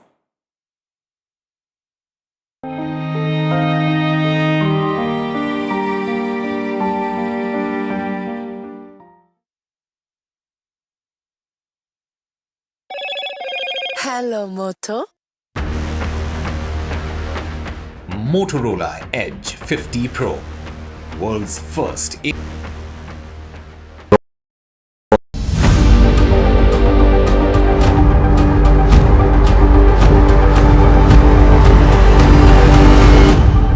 This week on India Ascents. Will Myanmar's junta chiefs see the same fate as Syria's Bashar al-Assad? Beijing in limbo as Xi's purge extends to his own men? How Trudeau's own misgivings are likely to become his end? And broken souls in a broken system, why young Wall Street bankers are getting by using ADHD pills. All this and more only on India Ascents with me, Gauri Dwivedi, at these timings on the NDTV network.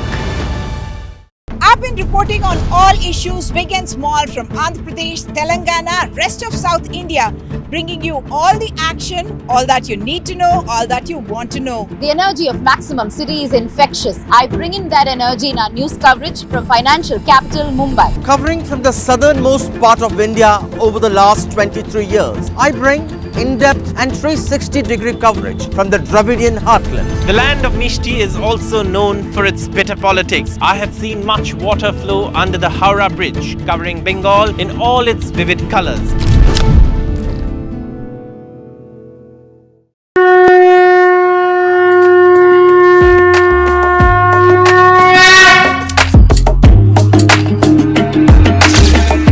Mahakumbh, a festival of faith.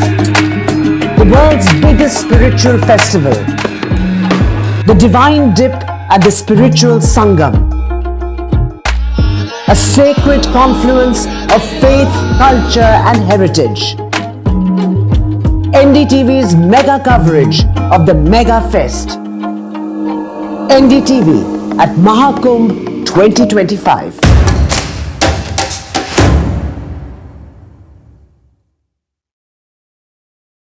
A very warm welcome to the first edition of the NDTV Emerging Business Conclave 2024. MSME विभाग एक महत्वपूर्ण विभाग है. We have to think about what is brand India. India will always stand for democracy. We will always be one of the largest investors in the world. It is also very, very important that these MSMEs grow. We are seeing that women are coming up in many other sectors apart from the traditional sectors. 2024, the year that was, when India welcomed Ram. When India decided, मैं Narendra Damodar Das Modi, when Jammu and Kashmir turned a historic leaf. As Chief Minister for the Union Territory of Jammu and Kashmir. When India mourned. When India celebrated.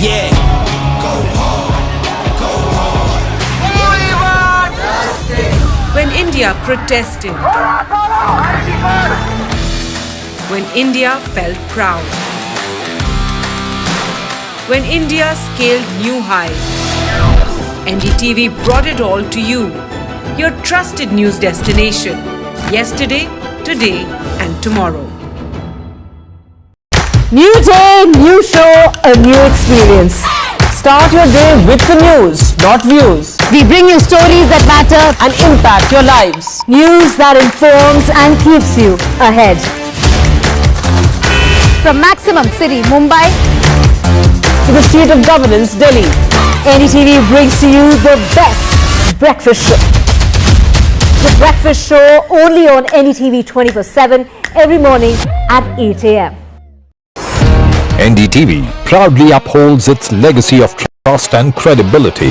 According to the prestigious Reuters Institute's Digital News Report 2024, NDTV is the top-most news platform in the country. Number one in both online and offline reach in India. Beating all its competition, NDTV stands for trust.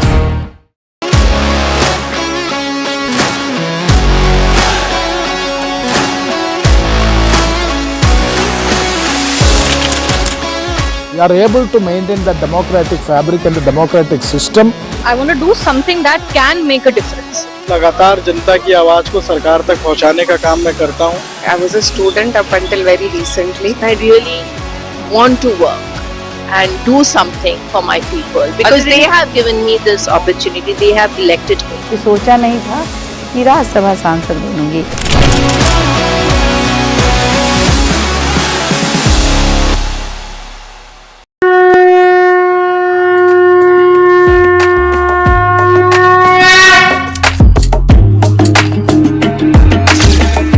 Mahakumbh, a festival of faith, the world's biggest spiritual festival, the divine dip at the spiritual Sangam,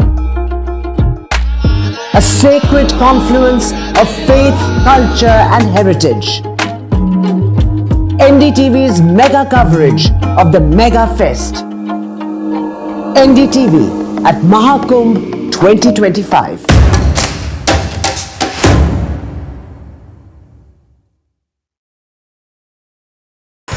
NDTV shines with 38 prestigious wins at the News Television Awards 2024.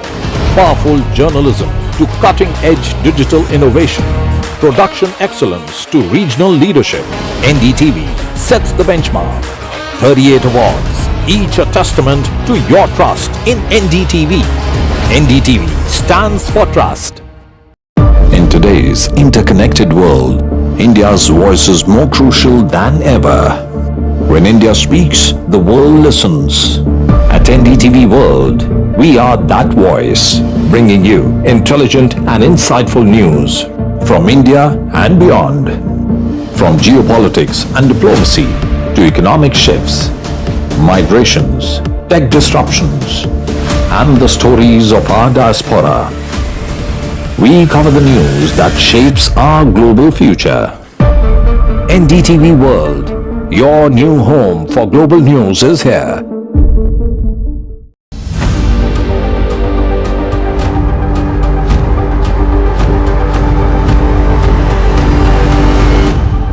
This week on India Ascends.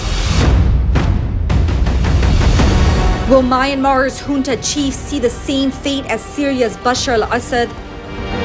Beijing in limbo as Xi's purge extends to his own men? How Trudeau's own misgivings are likely to become his end? And broken souls in a broken system, why young Wall Street bankers are getting by using ADHD pills. All this and more only on India Ascends with me, Gauri Dwivedi, at these timings on the NDTV network.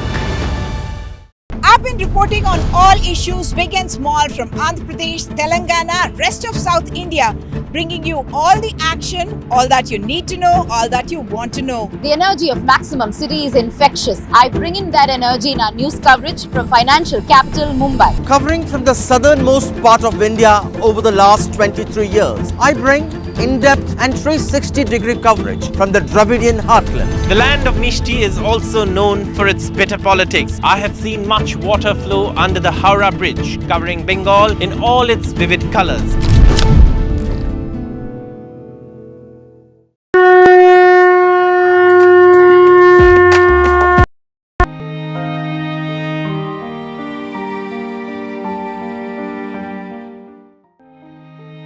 Nation mourns the loss of one of its most distinguished leaders. Former Prime Minister Manmohan Singh passes away at the age of 92. Tributes pour in from across political lines and also condolences from world leaders. We'll bring you all the aspects of this big story. But first up, the headlines. Former Prime Minister Manmohan Singh passes away at the age of 92. He was admitted in the emergency department of AIIMS last night. 7 days national mourning for late Manmohan Singh. Last rites tomorrow near Rajghat. Tributes pour in for late Prime Minister Manmohan Singh. Leaders visit his residence to pay their last respects.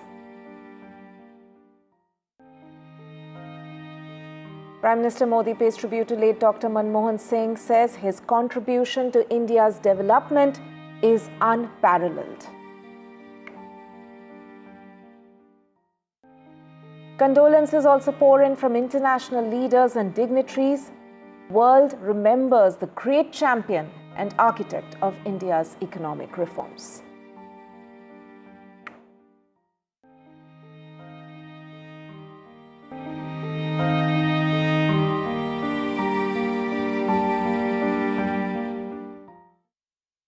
Our big focus, former Prime Minister Dr. Manmohan Singh has passed away at the age of 92.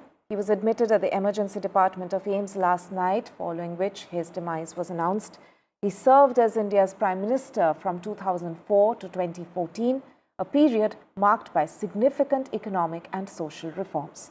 Manmohan Singh served as the Finance Minister in P.V. Narasimha Rao's government between 1991 to 1996, which was seen as the era of India's economic liberalization. The policies framed in that era led to India becoming the world's fastest growing major economy. As Prime Minister, he led the signing of the US-India Civil Nuclear Agreement, ending India's nuclear isolation, and introduced the Right to Information Act, promoting transparency in governance. His administration also enacted the Manrega, aiming to provide employment to rural households. And in his last press conference as Prime Minister in January 2014, Dr. Manmohan Singh made a remark that has made the rounds on social media multiple times over the past decade. Answering a question by NDTV Sunil Prabhu, he said that history would be kinder to him than the media was back then. Listen in.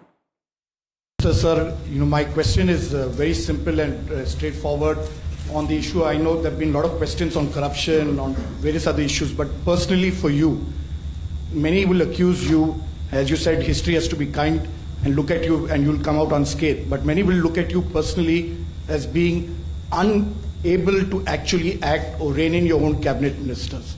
The fact that you allowed a situation to go out of hand, that you failed to act politically, which was required, and that you kept going back to a co-group or to various other people but refused to act, and that is why we came to a stage where even the Supreme Court asked the Prime Minister's office and even indicted it for various acts of omission and commission. So how do you respond to that politically, and how do you see your legacy because of the failure of you to act in a Well, I honestly believe that history will be kinder to me than the contemporary media or for that matter, the opposition parties in parliament. Right, and let me go across to Sunil Prabhu right now. Sunil, this was a question that you had asked, the epitome of grace under pressure, and managed to handle the kind of criticism that was thrown at him, leveled at him, and according to himself only quite unkindly so by the media as well. In terms of how the policies were in fact doled out by the UPA2 government in that era, there was a lot of controversy also which emerged from it. But he in a way held his ground in his characteristic quiet manner. That's right. There is a lot to be said and a lot to be written, and a lot of books have been written about UPA 1 and UPA 2. Dr. Manmohan Singh always believed that whatever he did should be in the better interest of the country and its people. And that was, and there were, of course, a huge amount of contradictions because he was managing a coalition with regional aspirations, regional partners. People today, he had to deal with a lot of tantrums from Mamata Banerjee to the late Karunanidhi to others.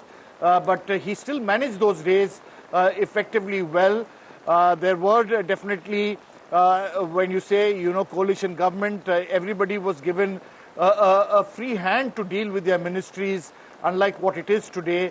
And those were days where and it started off right from the time India saw its first coalition government, and that's the reason for why we have seen how things have unfolded, be it during the National Front government or for that matter the UF government, and then after that Mr. Vajpayee's coalition, all had their own internal contradictions in terms of how to manage things. And that's a period where many of these prime ministers had to walk a tightrope to handle difficult situations. I can give you an example. For example, the right to information. Dr. Manmohan Singh had raised objections to the right to information after he gave his assent.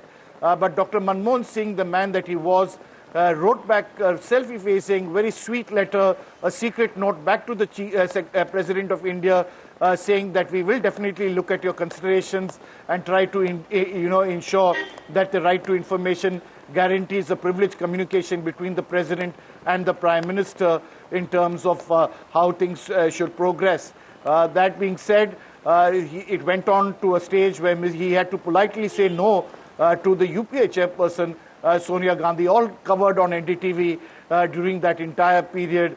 It's been a lot, and to say can't do justice on a bulletin like this, but definitely Dr. Manmohan Singh had a unique style, a unique personality. There will and will always be only one Dr. Manmohan Singh. India was blessed to have him as a Prime Minister, soft-spoken, rare to find in Indian politics, as I say, a great Indian indeed.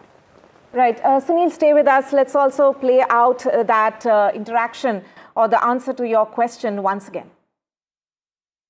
My question is very simple and straightforward on the issue. I know there have been a lot of questions on corruption, on various other issues, but personally for you, many will accuse you, as you said, history has to be kind and look at you and you'll come out unscathed. But many will look at you personally as being unable to actually act or rein in your own cabinet ministers.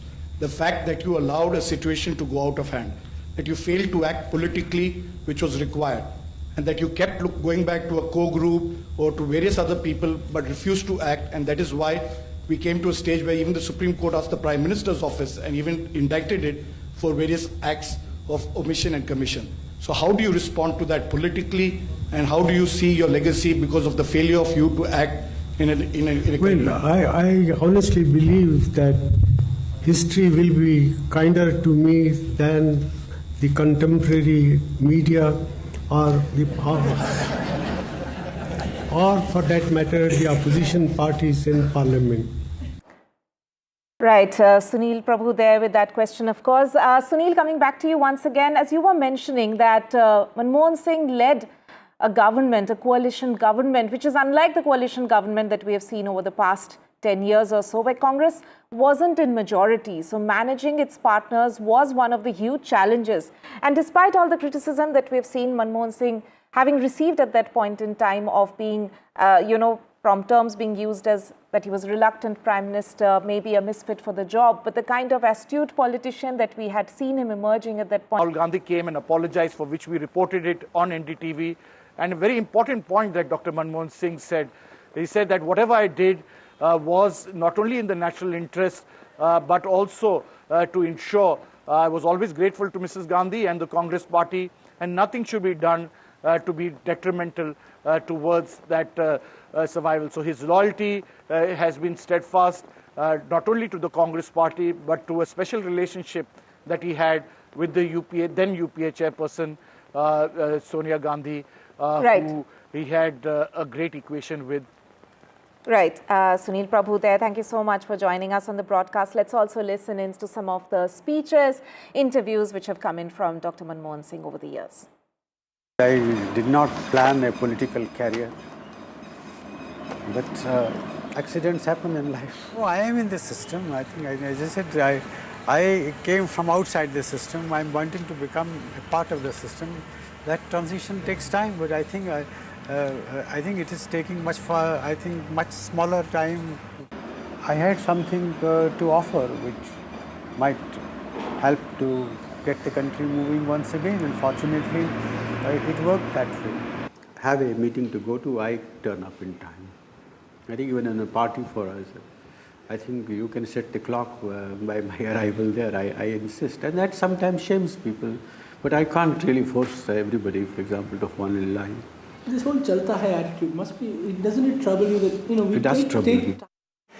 Elections के बारे में पहली बार इस race में आया हूँ. मुझे election लड़ने का तजर्बा नहीं है. आप कांग्रेस के वर्कर्स हैं. ये इलेक्शन आप ही ने लड़ना है. I thought I wouldn't last as finance minister for a long time. After many people make determined effort to dislodge me also. Well, I don't want to mention my humble background. I don't want the country to take a pity on the basis of my background. माना कि तेरी दीद के काबिल नहीं हूँ मैं,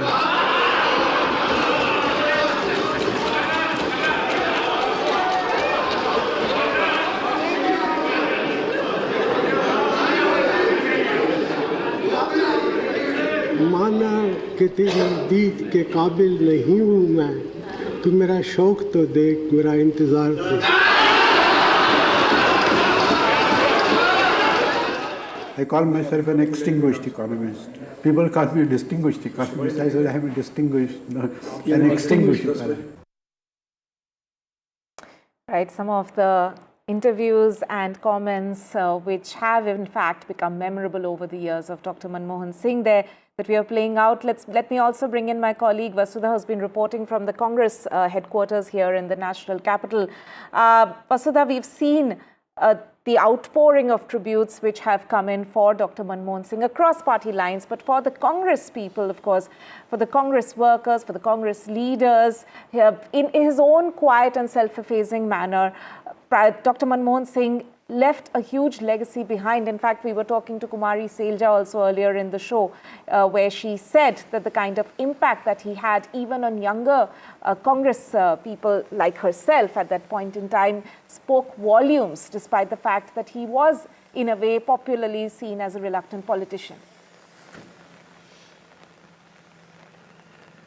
That's right, Tanima, and I come to you from right outside the Congress office, and this is a party that he was completely dedicated to, a parliamentarian for 33 years, somebody who always took the Rajya Sabha route because, you know, ever since he lost that one election, America now, and also, most importantly, the imprint that he leaves on India's governance, for that matter, bringing in legislation like RTE, RTI, the Unique Identification Authority, which now brings out Aadhaar, which has now become a national identity of sorts, and the rural employment scheme, Manrega, rural health mission. Many of these have been carried forward by successive governments, but in some ways he did play a very important role in governance, geopolitics, and most importantly his enduring legacy in bringing those liberal reforms of 1991, opening India to the world and opening the world to India at a time when our forex resources were very low, our fiscal deficit was very high. It was a challenging time, but of course he steered India in a very balanced way through that IMF bailout. Politically, he was not completely a politician. He does not owe the Gandhi family or the Congress party any of his accomplishments. He comes from very humble background, which is why if you look at Prime Minister Narendra Modi's post, paying tributes to him, he talks about his humble background. He talks about his legacy as a parliamentarian, and most importantly, he talks about him being a distinguished leader of the country whose work affected thousands of people, and he used to say this one thing, that development needs to have a human face to it, and that I think was reflective in the way he brought in many legislations. And when it came to the Indo-nuclear deal with the United States of America, he made sure that his agency and autonomy spoke over anything else. He got the Samajwadi Party in an act of political, astuteness when the left was threatening to walk out of the government. So clearly a man of several skills, somebody who maintained a quiet dignity throughout his tenure and even after that.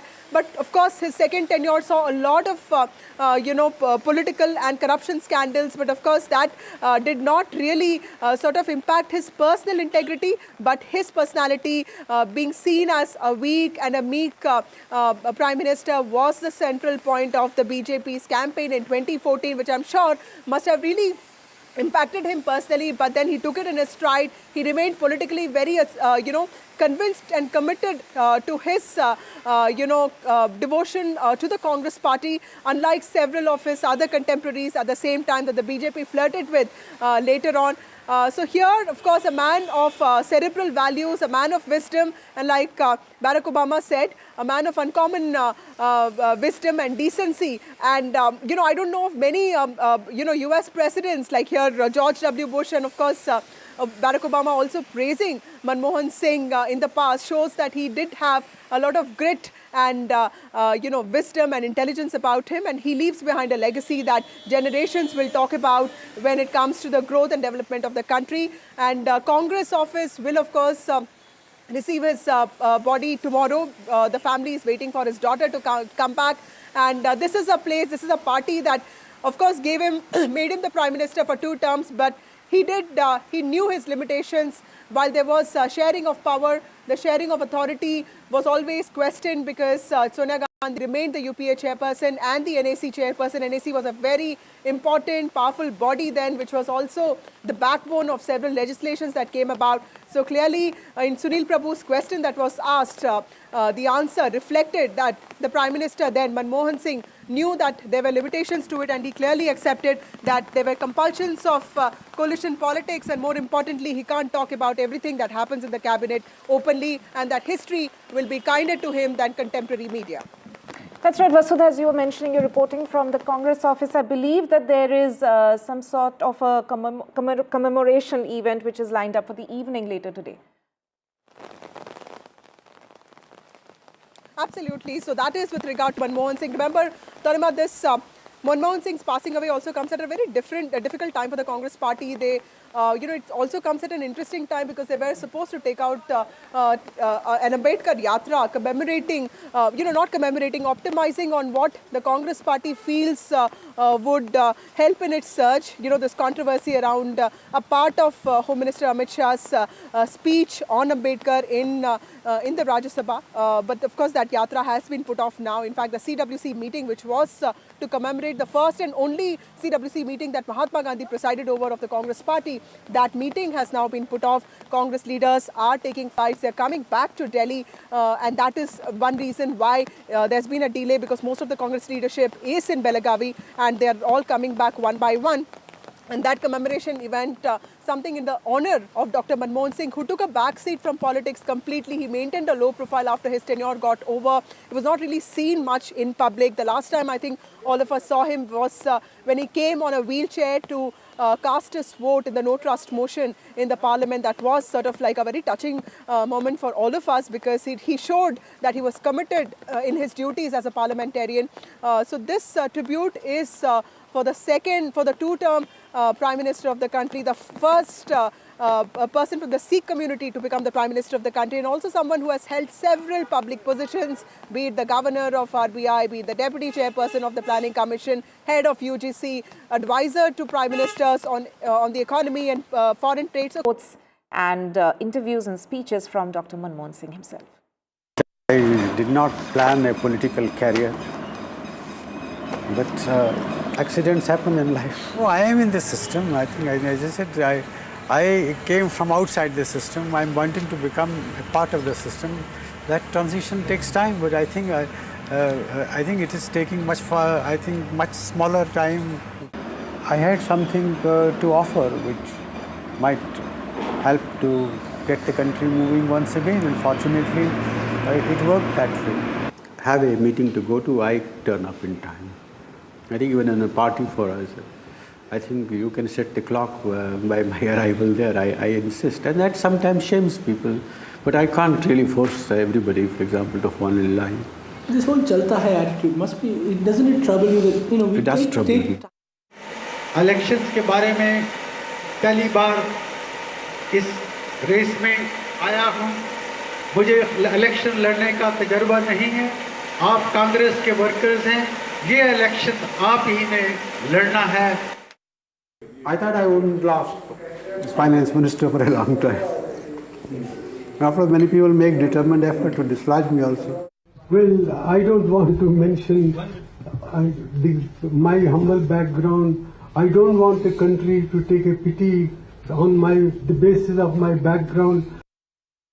माना कि तेरी जीत के काबिल नहीं हूँ मैं।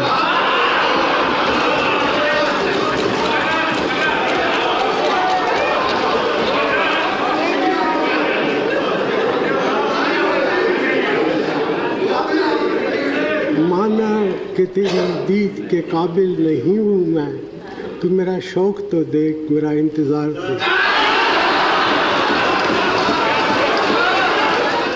I call myself an extinguished economist. People call me a distinguished economist. I said I am a distinguished, an extinguished economist. I did not plan a political career, but accidents happen in life. Oh, I am in this system.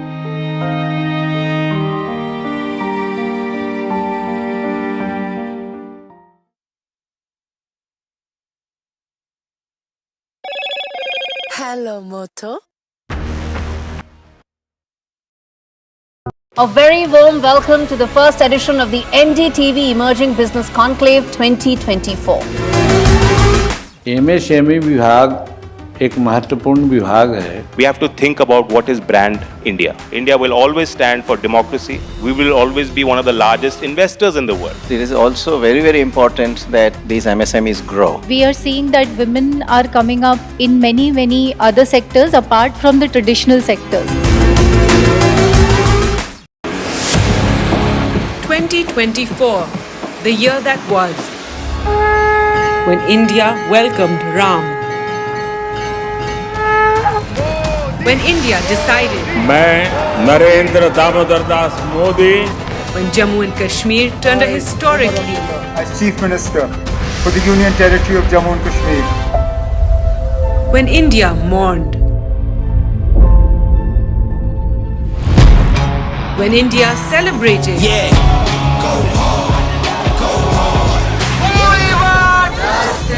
when India protested,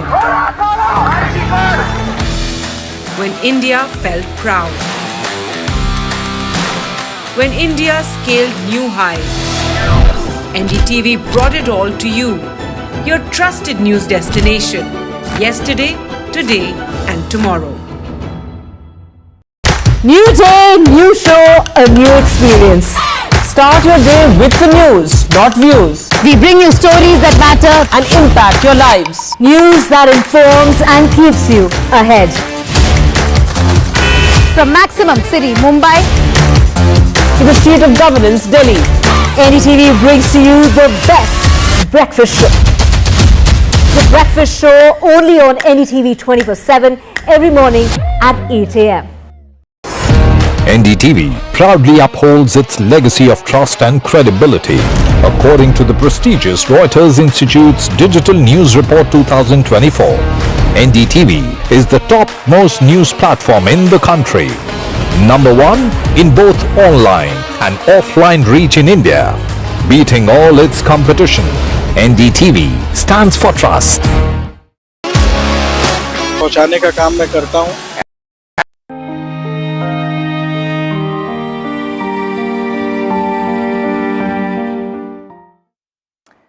Welcome back. Our top focus and only focus, in fact, so far on the channel is late Dr. Manmohan Singh's demise. He passed away at the age of 92. He's, of course, known as a technocrat, someone who revolutionized the economy of the country, in a way liberalized the country's economy back in the 1990s, and, of course, was the Prime Minister between 2004 and 2014.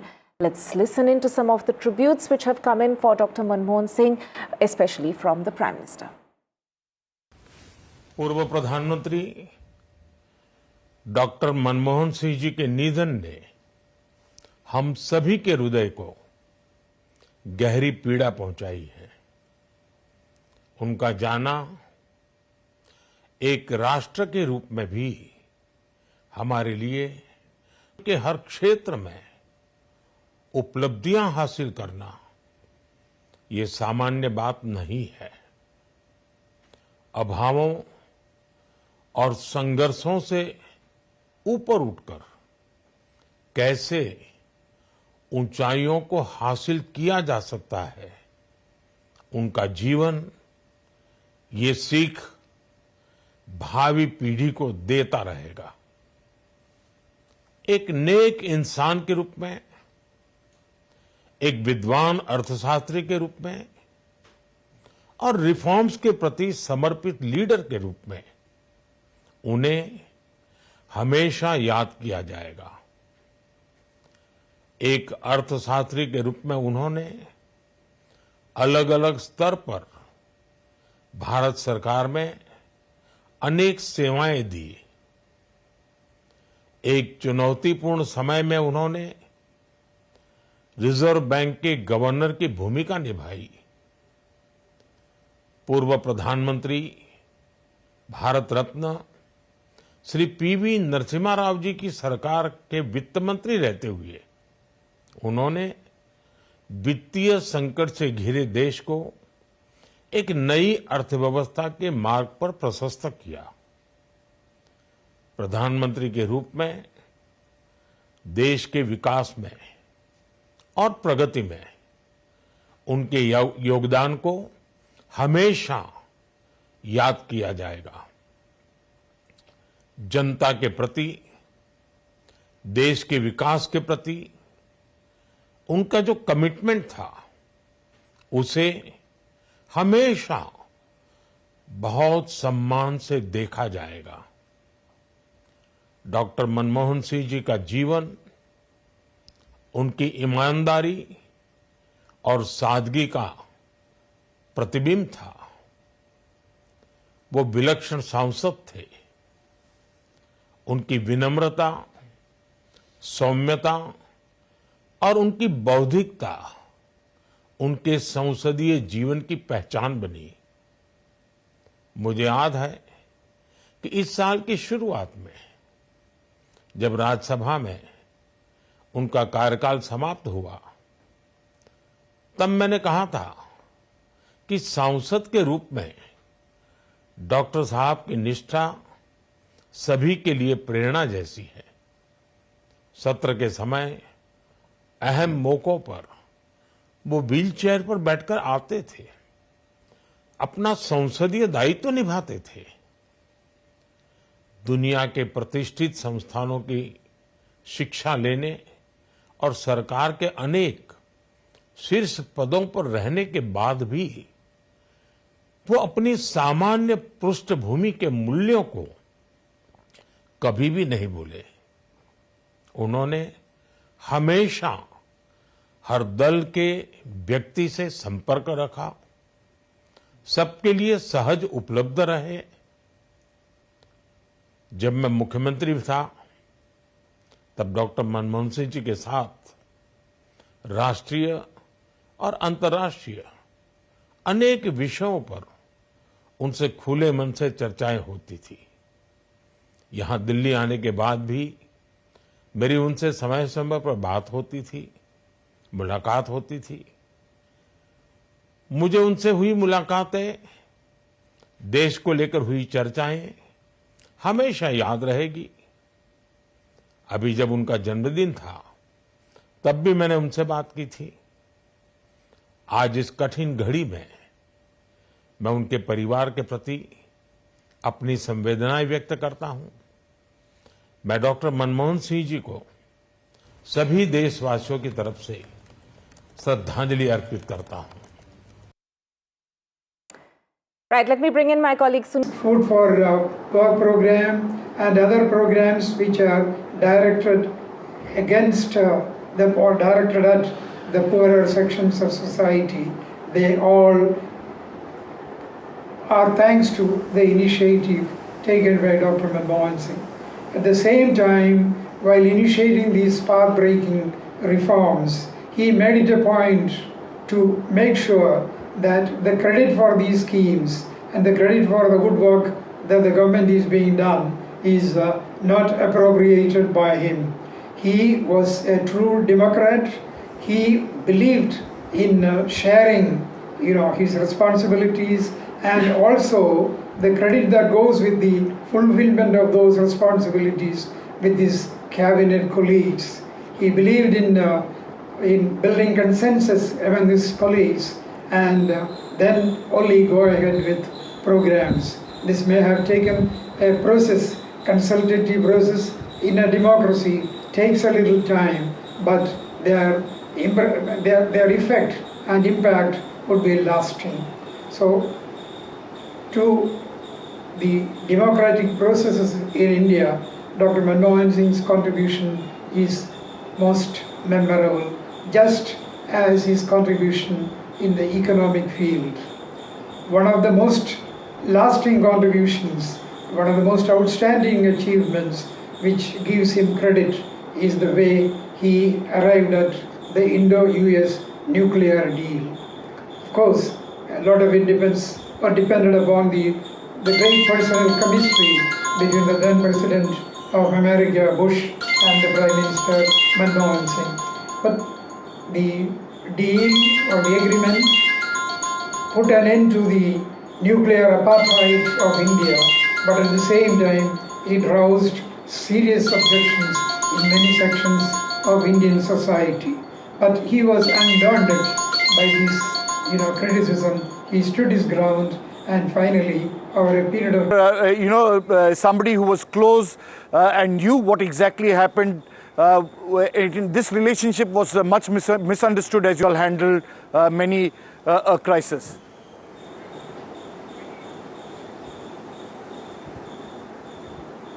Well, I can say very emphatically that between, as far as I can make out, Mrs. Gandhi made it a point to visit Dr. Manmohan Singh regularly every few days.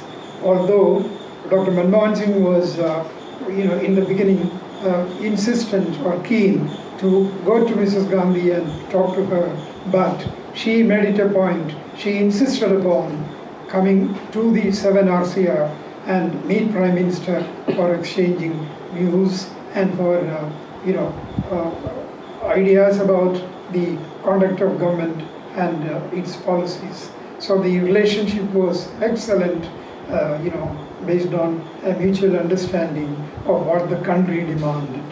I think more than their own personal interests, more than their own personal egos, I think they both gave importance to the good and to the good of the country, to the benefit of the people.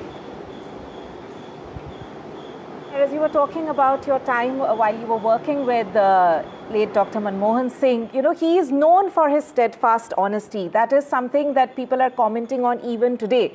So any anecdotes or any personal memories that you share to, tell our viewers about how Dr. Manmohan Singh was a politician like no other? Pardon me, I didn't get the last part of what you said. Right. I was saying that Dr. Manmohan Singh was known for his steadfast honesty as a Prime Minister and even as a politician. So any personal memories that you have to share working with him as a Principal Secretary to show how he was unlike other politicians?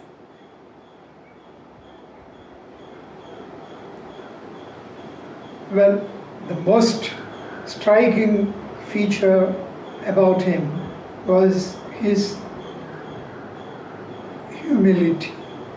His humility, he personified humility in politics. I do not believe that there has been any other politician as humble as he is. So that quality stood him in good stead. And also the fact that he was not trying to perpetuate himself or, his governance. He did not, for a single day, think about what is going to be his future. That is not his concern.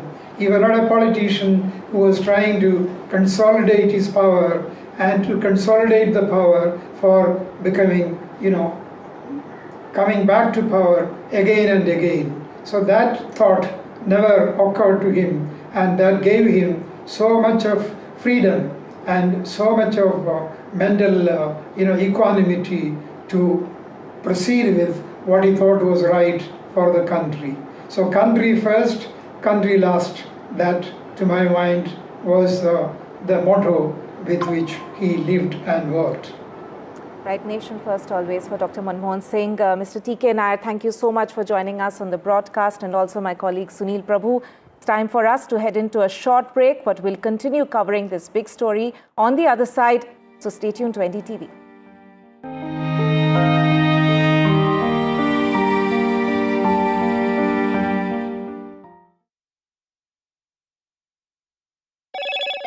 Hello, Moto. Motorola Edge 50.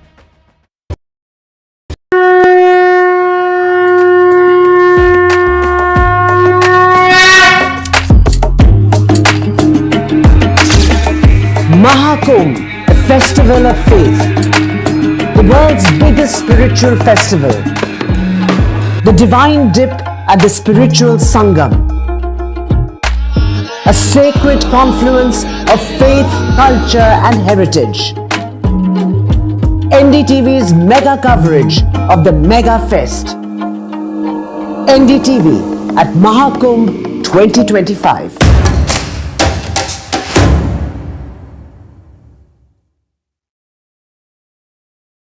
NDTV shines with 38 prestigious wins at the News Television Awards 2024.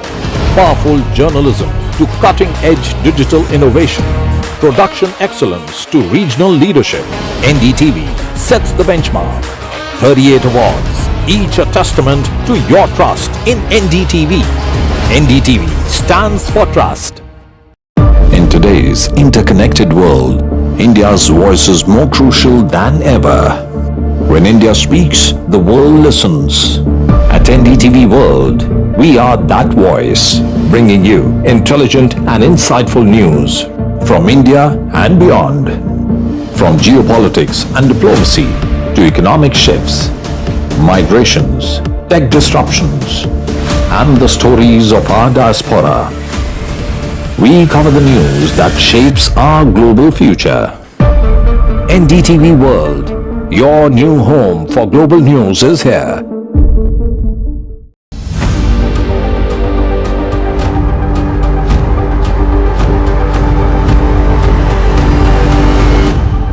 This week on India Ascends. Will Myanmar's junta chiefs see the same fate as Syria's Bashar al-Assad? Beijing in limbo as Xi's purge extends to his own men? How Trudeau's own misgivings are likely to become his end? And broken souls in a broken system, why young Wall Street bankers are getting by using ADHD pills. All this and more only on India Ascends with me, Gauri Dwivedi, at these timings on the NDTV network. I've been reporting on all issues big and small from Andhra Pradesh, Telangana, rest of South India, bringing you all the action, all that you need to know, all that you want to know. The energy of Maximum City is infectious. I bring in that energy in our news coverage from financial capital Mumbai. Covering from the southernmost part of India over the last 23 years, I bring in-depth and 360-degree coverage from the Dravidian heartland. The land of Mishti is also known for its bitter politics. I have seen much water flow under the Howrah Bridge, covering Bengal in all its vivid colors.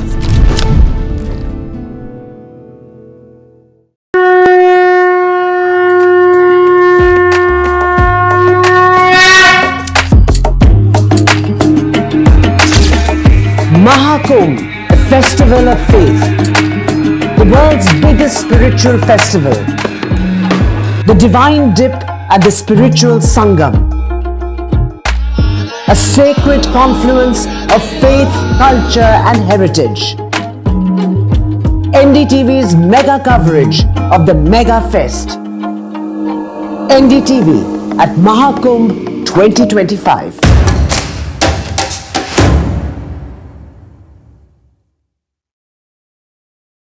A very warm welcome to the first edition of the NDTV Emerging Business Conclave 2024. MSME विभाग एक महत्वपूर्ण विभाग है. We have to think about what is brand India. India will always stand for democracy. We will always be one of the largest investors in the world. It is also very, very important that these MSMEs grow. We are seeing that women are coming up in many other sectors apart from the traditional sectors. 2024, the year that was, when India welcomed Ram. When India decided,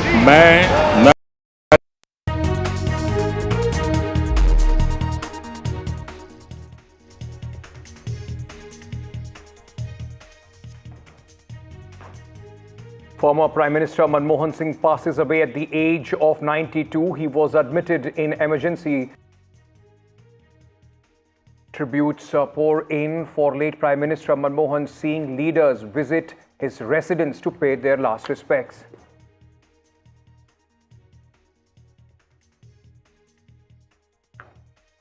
Prime Minister Modi pays tribute to late Dr. Manmohan Singh, says his contribution to India's development is unparalleled.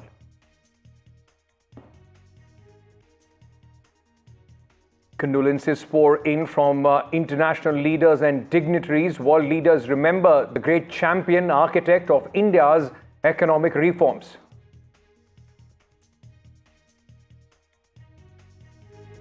Indian cricket team's ode to Manmohan Singh, Men in Blue, wear black armband for former Prime Minister. India team's tribute on day 2 of India-Australia Test.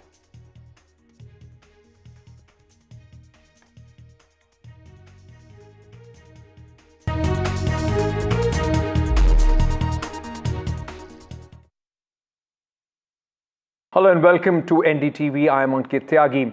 We are starting with some news which is coming in from Tamil Nadu at this moment. BJP's Tamil Nadu chief Annamalai, in fact, started his self-flogging, whipping himself as a mark of protest against the DMK government. Tamil Nadu BJP chief, in fact, is also going to fast for 48 hours. He said he will stay barefoot till DMK is ousted. This protest is against the sexual assault case where Annamalai, in fact, was protesting after the Anna University case where a girl was allegedly raped and after, in fact, in VRs just 2 days back. My colleague Sam Daniel joins us with more details at this moment. Sam, in politics, optics and visuals play a very important role. And what Annamalai is doing at this moment, how is it being seen by the people of Tamil Nadu as BJP goes on an offensive against DMK? Well, mixed reactions coming from ordinary people, Ankit. Some say he has taken a unusual route, a spiritual route in the Dravidian heartland. How much effective will that be? We'll have to wait and watch. But some welcome this, saying that he is a young politician who has taken up the sexual assault case in a serious way, and he has to be applauded for this kind of what he calls a spiritual fight. Whether it will work or not, that's something we'll have to wait and see. But he's certainly eyeing the 2026 assembly elections in Tamil Nadu after the BJP could not win even a single seat in the 2024 Lok Sabha election. And there is so much of pressure on Annamalai, in fact, because when he was made the state chief, there was the perception that he would change the dynamics for the party where in a state where it has very negligible presence. But 2 elections were fought, but the BJP could not really make it big. And it's in this context he's trying this measure now. He says the police have deliberately leaked the FIR in the sexual assault case in Chennai, and they're trying to trivialize and normalize it. And he has also decided to go barefoot till what he calls the DMK government in Tamil Nadu is ousted. But the ruling DMK has said that Annamalai is trying to politicize a very serious issue. They point out that the police had arrested the alleged perpetrator in 5 hours' time. FIR was filed and he has been put behind bars. Investigation is underway. And the Higher Education Department is also holding talks with universities in a bid to strengthen security measures in terms of averting this kind of a crisis. And they say he is trying to play politics out of this serious issue.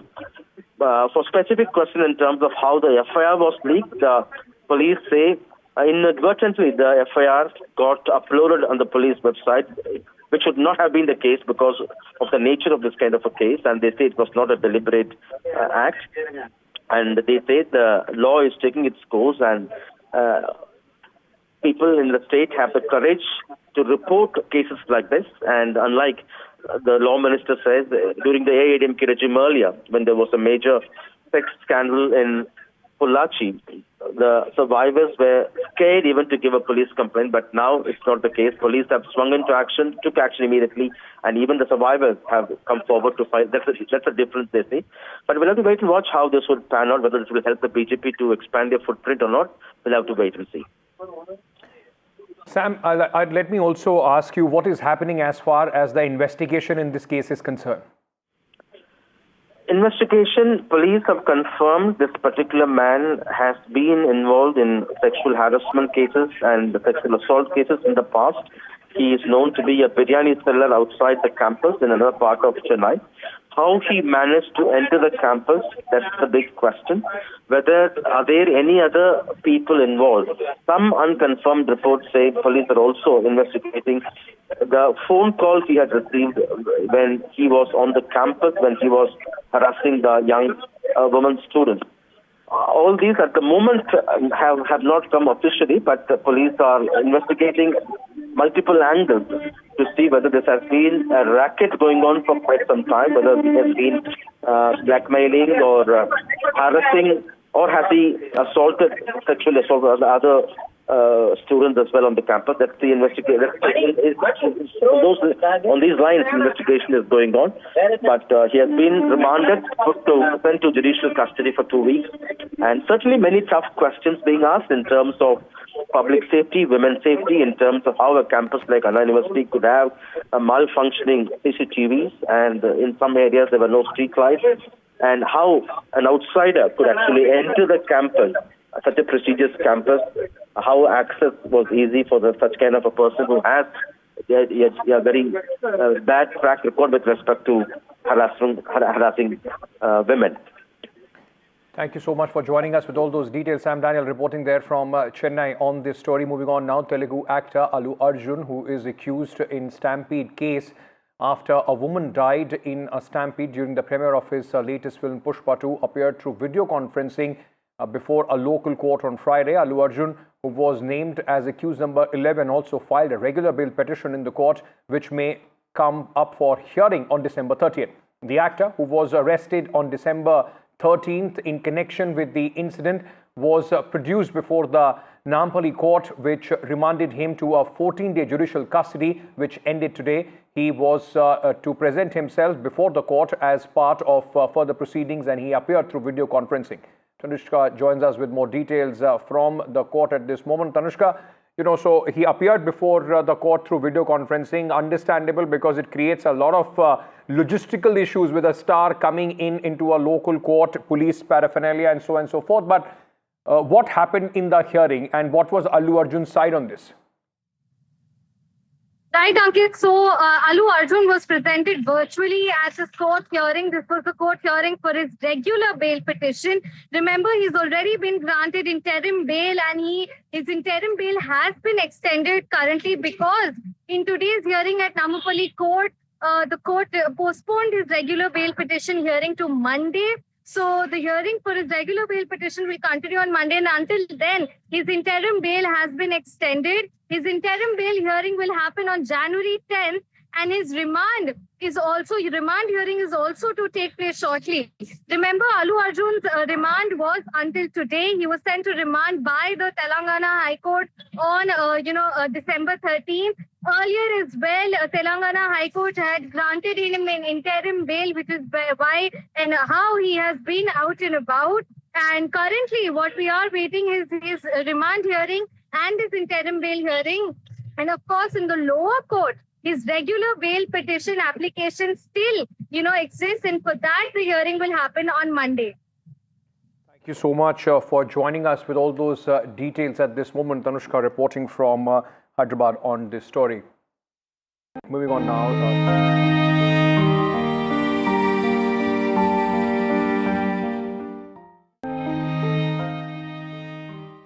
Moving on now to the top focus here on NDTV. Former Prime Minister, stalwart of Indian politics, economics, Dr. Manmohan Singh passed away at the age of 92. He was admitted at the Emergency Department of All India Institute of Medical Sciences. He served as India's Prime Minister from 2004 to 2014, a period that marked significant economic and social reforms. Manmohan Singh served as the Finance Minister in P.V. Narasimha Rao government from between 1991 and 1996, which has seen as era of India's economic liberalization. The policies framed in that era led to India becoming world's fastest growing major economy. Prime Minister Singh, he led, in fact, the signing of the US-India Civil Nuclear Agreement, ending India's nuclear isolation, and introduced the Right to Information Act, prompting transparency in governance. His administration also enacted Manrega, aiming to provide employment to the rural households. My question is very simple and straightforward on the issue. I know there have been a lot of questions on corruption, on various other issues, but personally for you, many will accuse you, as you said, history has to be kind, and look at you and you'll come out unscathed. But many will look at you personally as being unable to actually act or rein in your own cabinet ministers. The fact that you allowed a situation to go out of hand. that you failed to act politically, which was required, and that you kept going back to a core group or to various other people but refused to act, and that is why we came to a stage where even the Supreme Court asked the Prime Minister's office and even indicted it for various acts of omission and commission. So how do you respond to that politically, and how do you see your legacy because of the failure of you to act in a Well, I honestly believe that history will be kinder to me than the contemporary media or for that matter the opposition parties in parliament. What a Prime Minister. In fact, that was Prime Minister Manmohan Singh's last press conference, and an impromptu one where more than 70 journalists did shoot out questions at Prime Minister. There was no holds bar, no scripted questions, in fact, that were asked of the Prime Minister, and he responded to those questions. Let's take a look at this moment on the life and times of Prime Minister Manmohan Singh. I honestly believe that history will be kinder to me than the contemporary media or for that matter the opposition parties in parliament. Famous words from Dr. Manmohan Singh at the last major press interaction in 2014 before the general elections. The man who served as Prime Minister for 10 years had a huge impact on modern India.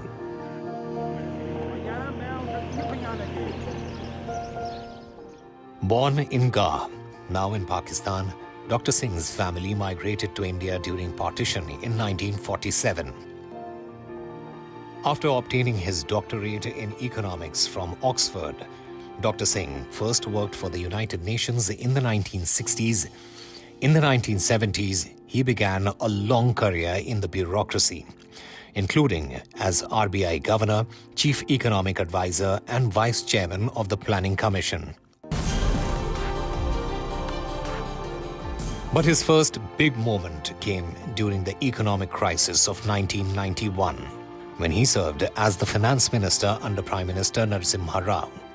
Dr. Singh carried out the most comprehensive reforms India has seen by opening up the economy through liberalization.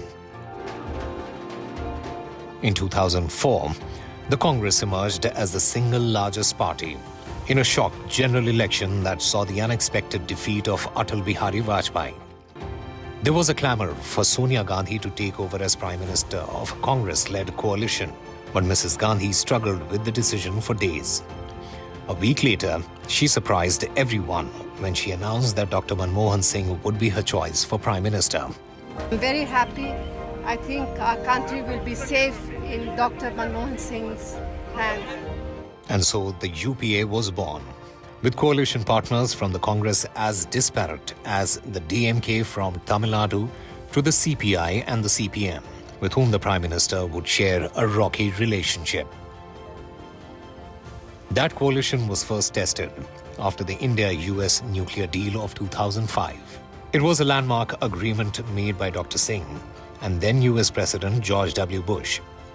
India, which has faced international pressure to sign the Nuclear Non-Proliferation Treaty, or the NPT, after its nuclear tests in 1974 and 1998, was now on its way towards joining the global nuclear club. Civilian nuclear energy has a greater role in meeting global energy demands. His first term was also marked with the passage of key laws, like the Right to Information, Rural Health Mission, and Rural Employment Guarantee Scheme. But there was also whispers about who was really in charge. Sonia Gandhi had taken over head of the NAC, a body called the National Advisory Council, and critics said she was the one actually calling the shots. In his first term, diplomatic ties with the United States were strengthened, as were ties with Europe, Japan, and Iran. Dr. Singh got on famously with George W. Bush and Barack Obama. He was well respected on the global stage. Ties with Pakistan also improved for some years. Back-channel talks almost paved the way for movement forward on Kashmir. The famous Manmohan Musharraf four-step formula, which would have made boundaries irrelevant and enabled more contact across the LOC. However, the 26/11 Mumbai attacks in 2008 completely changed the trajectory.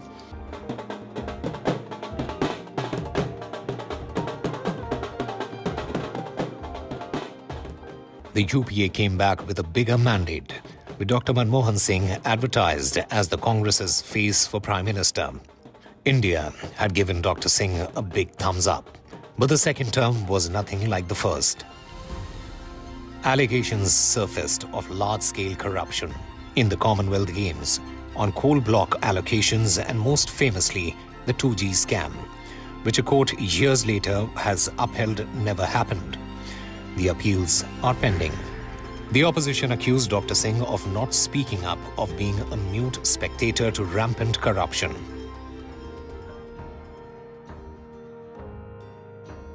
और आज पुनः इस गंभीर विषय पर प्रधानमंत्री सदन में आकर एक वक्तव्य करें।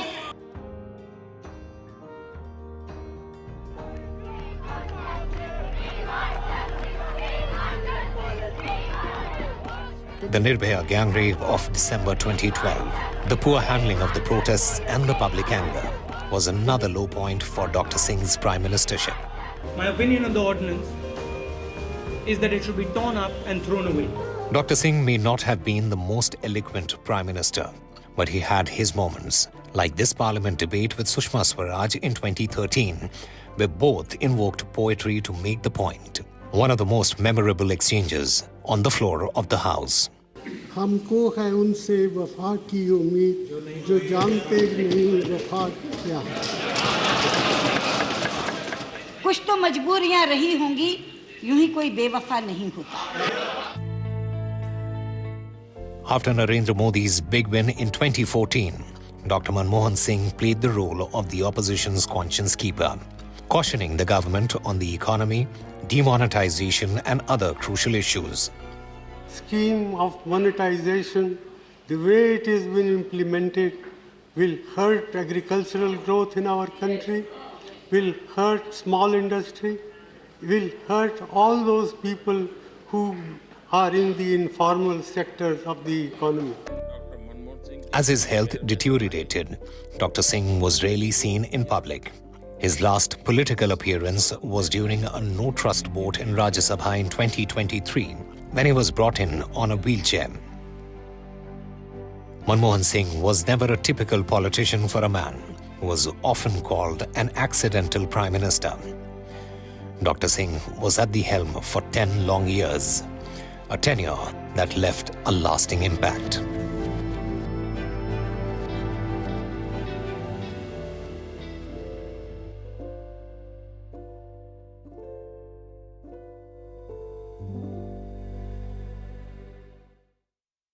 Minister Manmohan Singh.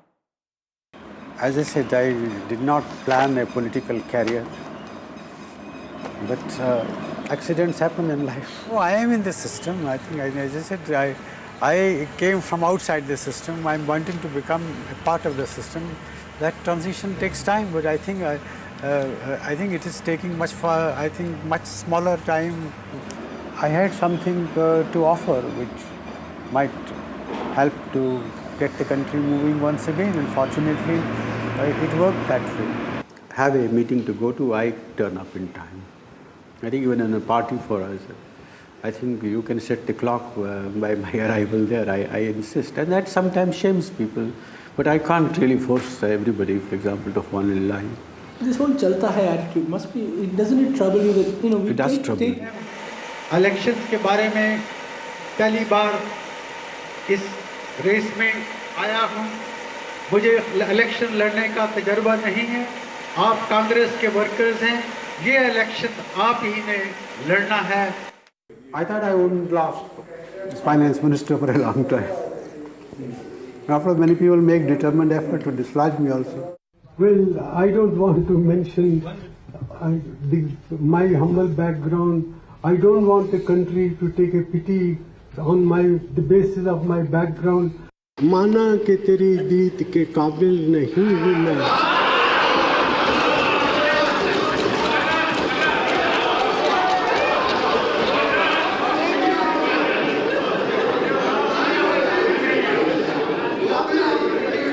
माना कि तेरी दीद के काबिल नहीं हूँ मैं, तू मेरा शौक तो देख, मेरा इंतजार देख। I call myself an extinguished economist. People call me a distinguished economist. I said I am a distinguished, no, an extinguished economist. Well, the service of the people of India is a great honor and a great privilege. And let me say, I have enjoyed every moment of it, even when we have done well and even when we have not done well. Well, I've said that if the deal does not go through, that will be a disappointment. But in life, one has to live with many disappointments. I think I have always prayed to God to give me the courage. Somebody described courage as grace under pressure. I've tried to acquire that equanimity. I have said that this is a rare privilege. I am a politician by accident, and I became a prime minister by accident. But having been put in that chair, I've always regarded that political power is a societal trust. And the best way to deal with it is to spend it, and spend it for the good of the people. If I am satisfied that what I am doing is for the good of people, that is itself a big reward. I have been in politics now since 91. That's a long period. To be honest, I don't sleep well all the time. When you are the Prime Minister of a country of 1 billion people, what you do and what you don't do has consequences for 1 billion plus people. And that is an awesome responsibility. Many times I doubt what I am doing and thinking is the right course of action.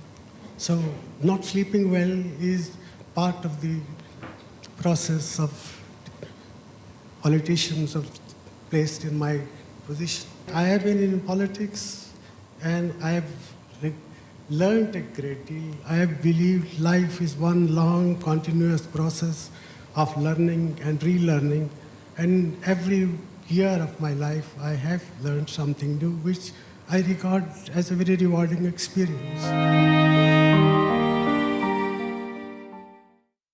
My colleague Ishika now joins us from outside the Congress headquarters, the man who spent his entire life as a part of the Congress party politically. I mean, as he was saying in those archival footage, an outsider who was trying to be an insider became an integral part of the Congress party in the later half of his life. Ishika, at this moment, of course, it's a big loss for the country, but for the Congress party, they have lost a stalwart. What's the plan as far as the Congress party is concerned to pay tribute to Dr. Manmohan Singh? It is certainly a big loss for the country, but it is bigger loss for the Congress party. Now, currently, Ankit, we are reporting from the Congress headquarters, and what we are getting to know that at around 5:30 today in the evening, the CWC, that is the Congress Working Committee members, will be gathering here, and they will be gathering here to pay homage to Dr. Manmohan Singh today itself. Now, not just that, let me tell you that, it is expected that 8 a.m. tomorrow, Manmohan Singh's mortal remains will be taken from his residence and will be brought here at the Congress office, so that the public and also the Congress workers, they in fact, have the opportunity to pay their tributes here. So certainly it is in fact, a very big certainly loss for the Congress party. We saw how in fact Rahul Gandhi also said that he has lost today a guide and a mentor, and it is the same story for every Congress worker, for every Congress leader out there, and that is why we are in fact getting to know that at 5:30 p.m. today, the Congress Working Committee members, all permanent and special invitees, will be gathering here to pay their tribute, to pay homage in fact to Manmohan Singh, to the late Manmohan Singh, who was in fact a very integral part of the Congress party and the Congress, and bringing Congress to at such a level in the national politics. So to you. That's right. Of course, he has left an indelible mark as far as India's political, economic even the foreign affairs under Prime Minister Manmohan Singh, there have been significant developments and achievements under former Prime Minister Manmohan Singh. But Ishika, let me also very quickly ask you at this moment, as tributes pour in, not only from the Congress party, but across the political spectrum, across, in fact, the length and breadth of the country and globally as well. Prime Minister Manmohan Singh, former Prime Minister Manmohan Singh, people still remember, even at the wheelchair, he was somebody who went to the parliament to fulfill his duty, when he was the Rajya Sabha member.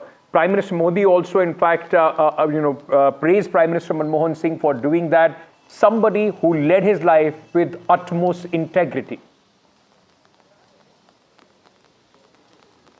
Well, yes, that's right, Ankit. We did see that even till the end, he did not forget to deliver his duty. And as you rightly mentioned, the last picture, of his in Parliament, we did see him, how, in fact, he was in a wheelchair. And Prime Minister Modi at that time, he appreciated Manmohan Singh, Dr. Manmohan Singh, for coming, even despite being in that condition, just to deliver his duty. And not just that, in fact, as you rightly mentioned, if we talk about the tributes that are pouring in, it is across the party lines. These are the leaders from every political party who, in fact, even, his critiques, today, they are also, in fact, crediting him for all the work that he has done as the finance minister of the country and as the prime minister of the country. We have seen how even every Indian today will also be remembering his work as the finance minister of India. Because remember, we have seen how he did, in fact, give a lot of contribution when it came, to the economic development of India as the finance minister, and that is how the country also, every countryman today are remembering him. So far as the Congress workers are concerned, right now we have seen that the Congress leaders are there at Manmohan Singh's residence currently because his mortal remains are there. But at 5:30 p.m., all the Congress workers also, they are also coming, going to gather here. But the CWC members, that is the Congress Working Committee members, they will be assembling here to pay their homage to the late Dr. Manmohan Singh for all his contribution, not just to the country, but also to the Congress party that he has done in his entire life. And tomorrow, we are expecting that his mortal remains will be brought here from his residence, so that tomorrow every citizen, whoever wants to come here to pay their tribute, they can come, and also every Congress Karyakarta can come and pay their tributes to him for the last time. Over to you. Thank you so much for joining us at this moment. In fact, Ishika, for all those details. Let me, at this moment, go across to noted economist Mr. Urjit Patel, former Governor of the Reserve Bank of India. So thank you so much for taking the time out and speaking to us here on NDTV. Let me start by asking you, sir, you've served as the governor of the RBI, an institution that also saw Dr. Singh at the helm of its affairs, many years earlier. How do you remember Dr. Singh today? My apology. Thank you, sir. At the outset, my condolences to the family of Dr. Manmohan Singh, and thank you for inviting me. I think Dr. Manmohan Singh was 30 years ago, we were one of the most closed economies in the world, hard as it would be to believe for many of the viewers. We had an exchange rate that was not market-based. We had some of the highest customs duties in the world. We actually had import controls, which means you couldn't import many things. And we opened up to foreign capital. Foreign capital is important not only for the money, but the knowledge that is embedded in that. And that has helped us increase our investment rate and the very creditable growth performance over the last 30 years. So that's on the external side. Domestically, we had a system of the license permit Raj, where entrepreneurs and businessmen couldn't actually make what they wanted, when they wanted, and how much they wanted. So these two things got dismantled in the early 90s. And at the heart of both these is that prices became an important marker of the allocation of resources in India. Prior to the 1990s, prices played a far less important role, in fact, was secondary. And the government used to direct everything, including how many dollars you could buy and at what rate. So these are the two most important reforms of the early 90s. And right. In fact, the establishment and the constitution of the unified GST has its legacy in the indirect tax proposals of that time. And over the years, decades, we have done that. Your younger viewers wouldn't know, but people my age, that Dr. Raja Chelaya wrote very important tax reform proposals, and the culmination is the GST. Sir, it will be great for our viewers. I'm sure you've had an occasion sometime to, in fact, interact with Dr. Manmohan Singh.